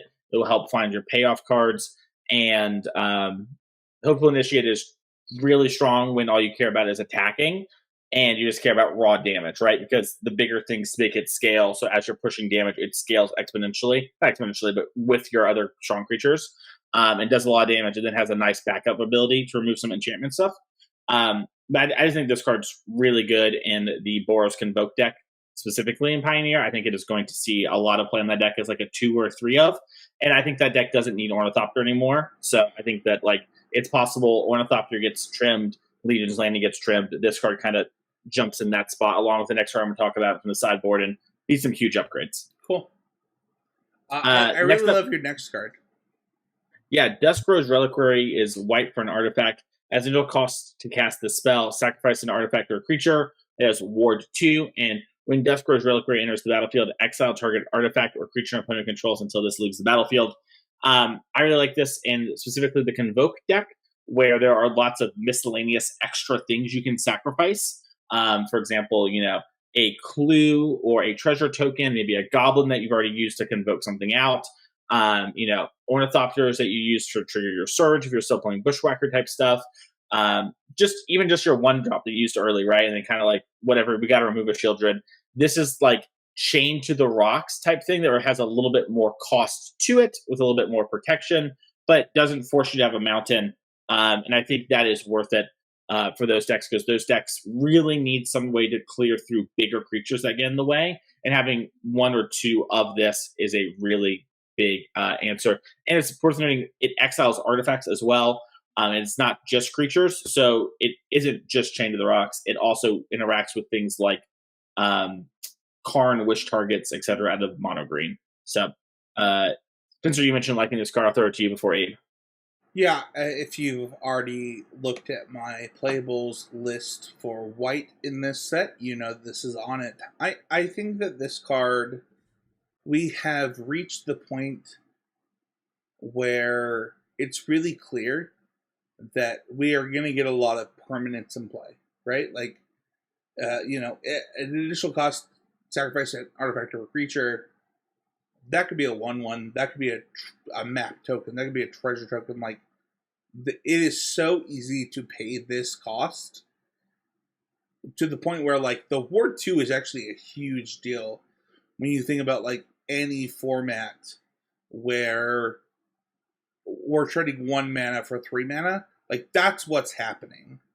And I think it's just super worth it. Abe? Yeah, I feel like one thing I've learned recently from playing Modern, especially playing like some Hardened Scales Modern, is from Patchwork Automaton. Ward 2 is just a lot when it matters. Like when Ward is in play, basically, if it, like the amount of times in your life you've ever cast a Spell Pierce because you wanted to tap out your opponent, keep him doing something else, like Spell Pierce in your hand, kept him from doing something else. Ward 2 does that every time. And so having your right effectively chained to the rocks or whatever comparable removal spell be protected in that way really puts pressure on the opponent to have answers that don't just completely blow you out for trying to invest in answering something. And in the cases where they do get interacted with, puts a large limitation on their ability to, or makes it a really big cost. So otherwise, I wasn't too certain on the card, but after kind of my experience seeing just how Ward 2 plays out, especially in games that are small and fast, where this card is like really going to be best. I think I think the card itself is just strong. All right, Mason said we talk about it. Let's go. Restless Fence. This card is a land. It enters the battlefield tapped for a black and a red. For 1, a red and a black, you can make it a 2/3 creature, red insect creature with menace. Why does it have menace? Whenever it attacks, you may discard a card if you do draw a card. I'm confused. Why did red black get the best one? When you think about standard, when you think about, it doesn't matter. This card's really good. I think all of the lands are really good. I think the blue-white one actually got some hate, and I think that card's really good. This one's quite good.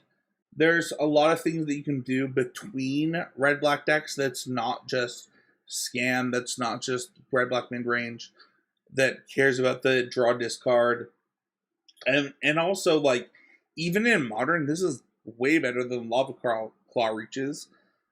I don't know, what are your thoughts, Abe?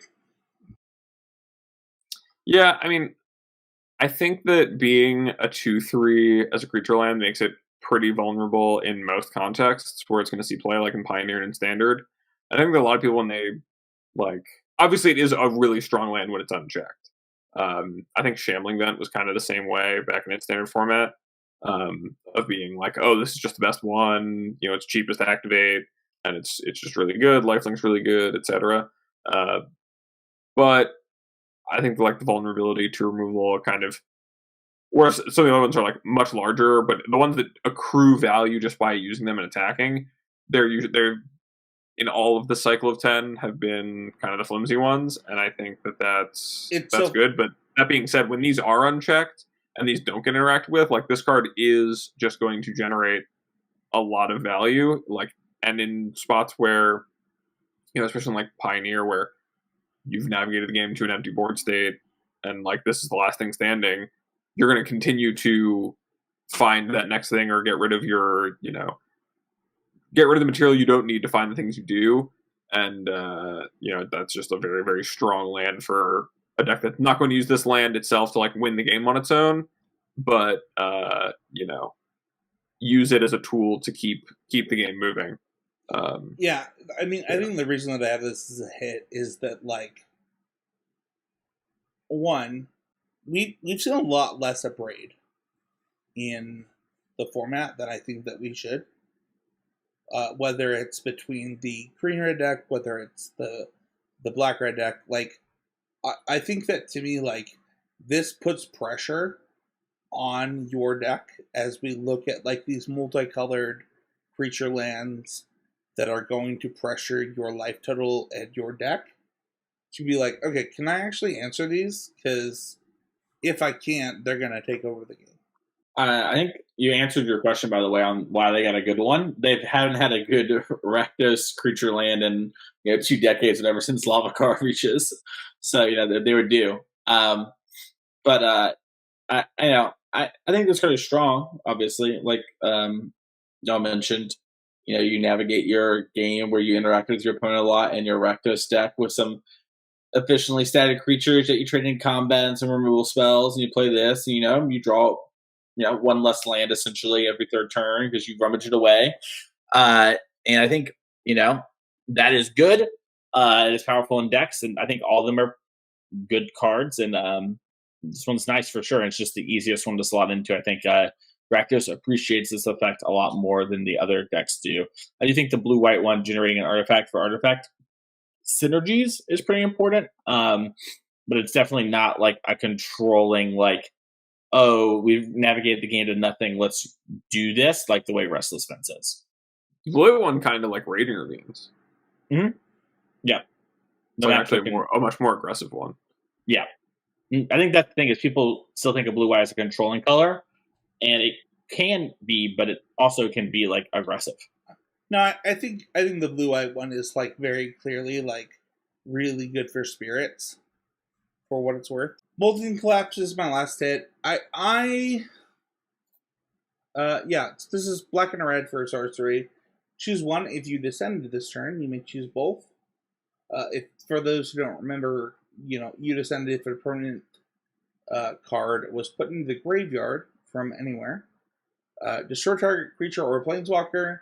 Destroy target non-land permanent, mana value 1 or less. Yeah, I don't have a lot to say about this card. I think this card fits really well in a scam. It's black and red. It doesn't fill the terminate slot really well. So like you don't get to play like 3 of these because you need terminate for like instant speed interaction in a lot of ways. But your worst matchup becomes a lot better when you get to freely 2-for-1 them, which I think this card does really well.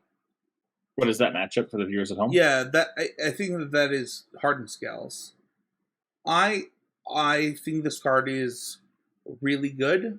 I think that it will see standard play. I think that it could see Pioneer play, and I think that it will 100% see Modern play. Mason? No, I mean, it's just strictly better Dreadbore, right? Love it or hate it, it comes for everyone. Cards get crept out of formats. And where cards get power crept. And this is just the best Dreadbore. It is more flexible than Dreadbore, so you can consider playing it more. And yeah, that's all there is to it. Just a good card. Like your black-red deck will probably consider it. And you can consider it more now. I think that's cool that like Dreadbore is maybe a playable card in like a consistent way in Pioneer. In Modern, where before it was like a fringe thing that would happen. What about you, Abe? Yeah, I just want to say big shout out to Dreadbore for coming out back in 2012 whenever Rotor came out, and holding on for this long. Not many cards get to say that. All right, well, let's talk about cards that do get to say that, and let's go to Cavern of Souls, Abe. We're gonna. I was gonna wait for Cavern of Souls at the end, but fine. Cavern of Souls, make it easy. This card an all-time classic for those of us who remember how horrible for the format Mana Leak was and what they had to do to undo it. The land, enters the battlefield, choose creature type, taps for colorless mana, taps add mana of any color, spent only to cast a creature spell of chosen type, and that spell can't be countered.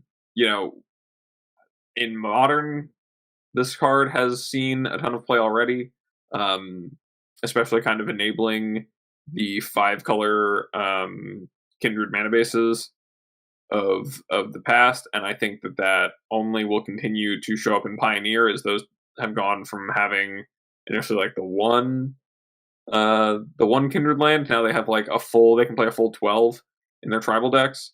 Like 5-color humans is a lot more doable now.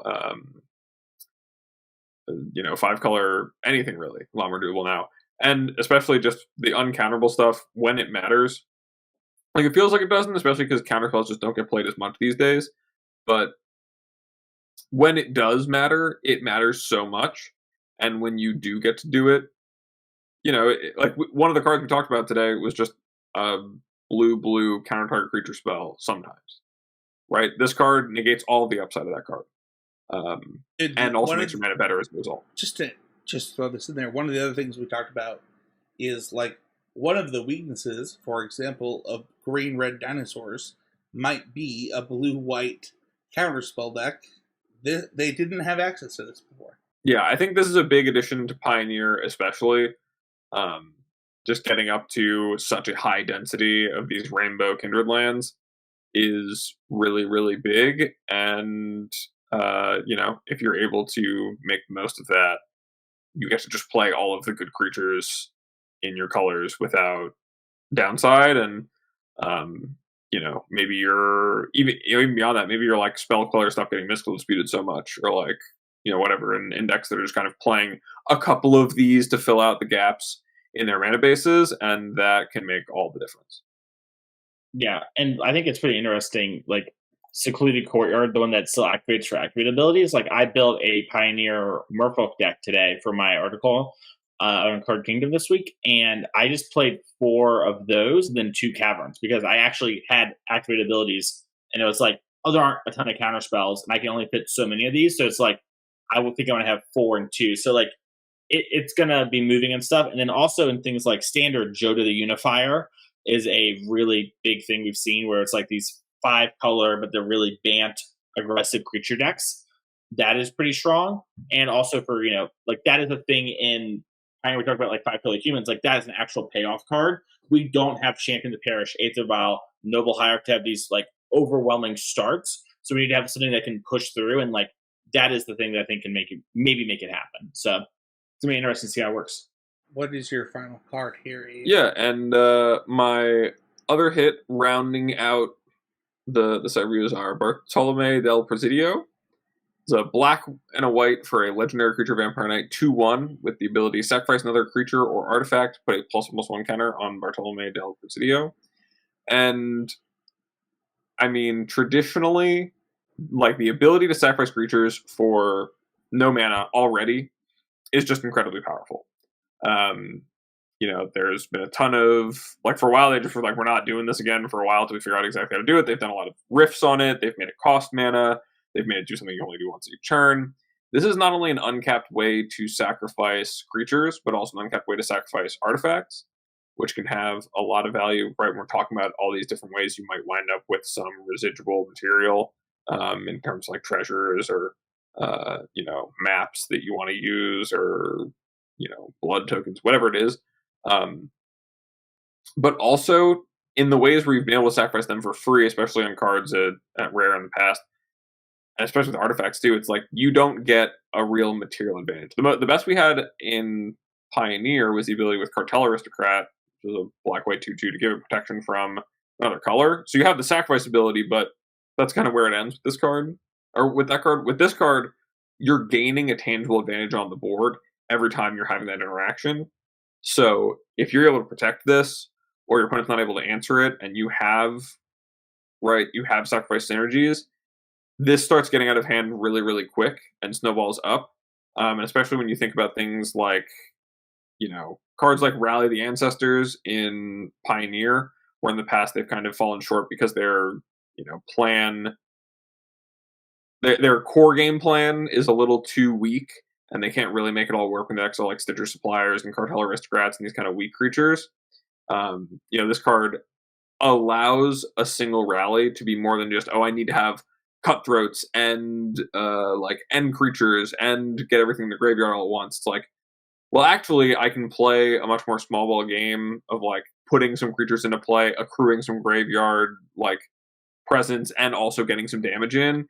And then my rally doesn't have to necessarily do all the work on its own if I'm going to like get a clean combat in, or if you maybe tapped out and I have this in play and I just attack, I can like rally and get all of these triggers, all like sacrifice everything I have and run it back again, and that would just be so much damage that that you're presenting in that it's it's not right. That's your combo kill right there, and just the ability to turn sacrificing a creature for free and also turning it into tangible like clock on your opponent and value on the board is just really, really powerful. So I'd be very surprised this card isn't one that has, it starts seeing play and starts enabling archetypes that maybe had fallen by the wayside or kind of been shelved waiting for the right cards that felt like they would never come, for this to be that card that felt like it would never come that has.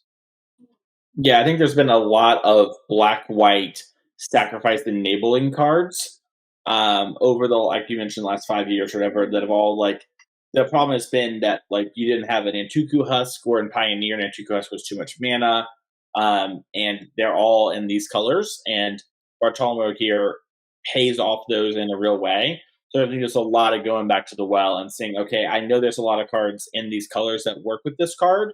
Let's figure out the exact combination and get to going, because this card is not weak. That is the best way to describe it. So, Spencer, what about you? Yeah, there's a store, it's called AB Games. I could get the name wrong, in Idaho, that had really large PTQs for Utah and Idaho players, where I have taken second twice. And former coach of the show, Matt Kling, also took second at a PTQ where he was playing Rakdos. You guessed it. No? Nobody guessed it? All right. He was playing the Rakdos sack deck, or the Rakdos Aristocrats deck back in the day. And when I saw this card, I thought of Matt immediately. And I think that this card is like one of, if not the best versions of this card in almost a decade. Like, it is clearly pushed for a reason. It cares the fact that we have multiple types of permanents in play. And I just think this card is an automatic hit. I had multiple people message me like, hey, is this the best card in the set? And I don't know if it's not, to be honest. Yeah, I think that it's just going to take a little bit of time to figure out what the best way to use it is and what the best recursive engines are, but they have to be out there, and this is like, stacking +1/+1 counters on creatures by sacrificing things, like Carrion Feeder does that the most efficiently. Sticky value for sacrificing things is just really, really strong. Yeah, and Carrion Feeder is way too good for standard. So like, yeah, oh yeah, yeah.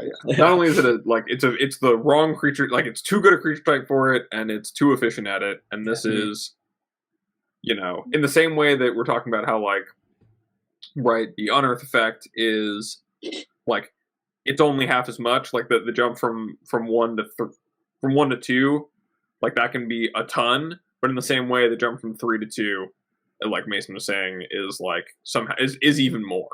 And so this falling from like a 3-mana effect to a 2-mana effect and being as strong as it is, I think means it's like definitely got the pedigree. And I think that all through the set, there's a lot of cards that are, I think this one especially, to me, a lot of simple designs that just really look like they'll be really good. And so it's exciting. I don't know how you guys felt, but this was actually a really hard pick day for me. Actually felt there was a ton of cards that I could have put on my list. And it was really fun. So if you want to join the conversation, go on the Patreon Discord, just like Patty B did this week. become a patron of $5 or more. Join the public Discord. We talk about movies. We talk about stuff all across nerd culture for the Easy Game Media Discord. You can leave a comment on the YouTube channel, whether it's a short, whether it's the show. It's a great way to get interacted with on the podcast. You can also follow us on X at CCMTG. And you can also follow Sam Black for the wonderful and amazing Drafting Archetypes podcast. Like, comment, subscribe, review. All great ways to support the show if you can't join that Patreon. And then if you want to find us, find Mason, the coach of the world according to the modern Super League. Mason, where can people find you? You can find me on Twitter at Mason E. Clark. If you're interested in coaching, you can reach out there, or my email, which is masoneClark@gmail.com. There is no E at the end of my name. People keep adding it, I think because of the esports thing, but it's not there. You can reach out for coaching. I do have some availabilities in November. I am almost fully booked for the month already, so I would reach out sooner than later. If you want to find me, you can also go to twitch.tv/TheMasonClark. I plan to stream a bit more, especially with the holidays coming up. I'm going to have a little bit more free time to do that. And then you can also find me each and every week over on Card Kingdom, where I am writing about a Pioneer this week. So, Abe, where can people find you? You can find me over at twitter.com/morenothings. DMs are open for coaching inquiries if you are not one of the lucky people who gets to work with Mason. And yeah, that's most where you can find me. How about you, Spencer? Yeah, I am Easy Game on Twitter. Spencer Howland@gmail.com for coaching inquiries. I really appreciate those recently who have reached out about coaching. And I want to give a special shout out. We have an editor that has been doing really great recently. And just due to the fact that, like, a lot of the podcast stuff comes out of pocket for me personally, to make sure that, like, it's the best podcast that it can be. This is going to be the last episode for just a little while. I hope that editor can edit. But they'll continue to edit Drafting Archetypes. But, like, if you want to continue to hear this editing and believe in what this person is doing at Monkey Hill Media, just go to patreon.com. Like, subscribe. Like, it really does help. We have a really good editor for what we pay, and I just don't have a job right now to pay them. So, but yeah, like, if you want to support me directly, Spencer13H, Easy Game, and then SpencerHowland.com. I have a lot of open coaching spots. I would love to do them every night. And right now we're at about 3 people and probably have about 6 more spots. So thank you so much. Abe, what did you learn this week? I learned how to pronounce a lot of these names by reading the pronunciation guide. Shout out to Mason. Because I was not going to be able to pronounce any of the gods at all. I was definitely going to mess mine up. I'm going to be able to reference that for tournaments for sure. Mm-hmm. It's Logan Ixalan Dad on Twitter if you're looking for the pronunciation guide. I just used the power of clout to find their thing that I had saw. I thought I had bookmarked, but somehow didn't. But they have a whole pronunciation guide on how to say all these Ixalan names if you're someone who's trying to make sure to say it correctly, which I think is important. I do commentary and do this. I think it's important that I try to say these, inspired by, or in some cases, real world names correctly. So, Mason, what did you learn this week? I learned that Spencer is a way bigger believer in spelunking than I thought from the way our DMs went. I just thought you were kind of like. I never text you back. I'm so sorry. Yeah, Spencer. And what I showed was bad because Spencer. I send him stuff, and then on the podcast later, he's like, "Yeah, Mason sent me the worst deck you've ever seen." I'm like, That's not true. That is more true than it is false. I feel like often if you look through our DMs about Magic, it's like we either get into a really serious conversation or I send you something and you ghost me. And then later on the podcast, you bring it up. And you're like, yeah, Mason sent me this interesting deck. I think it was kind of bad, but I like this part I don't want you to feel that way. I'll work on that. No, it's fine. No, it's that's fine. what I get to dunk on you when I'm right. That's a could be better for me, Spelunking. buddy. That's a could be better for me. I think you're great. No, you're Um, fine. my could be better is I had not read. Is it Intai, the Abe your card before the podcast this week? I think this card might be a slam dunk for Bar Class. I actually think this card's insane. I think this actually might change the entire archetype. Inti, baby. Yeah, I'm not even joking. Like, I was gonna do a scam deck this week. After I probably still will, but I'm gonna play this in Bar Class. I think this card's insane. That is gonna do it this week.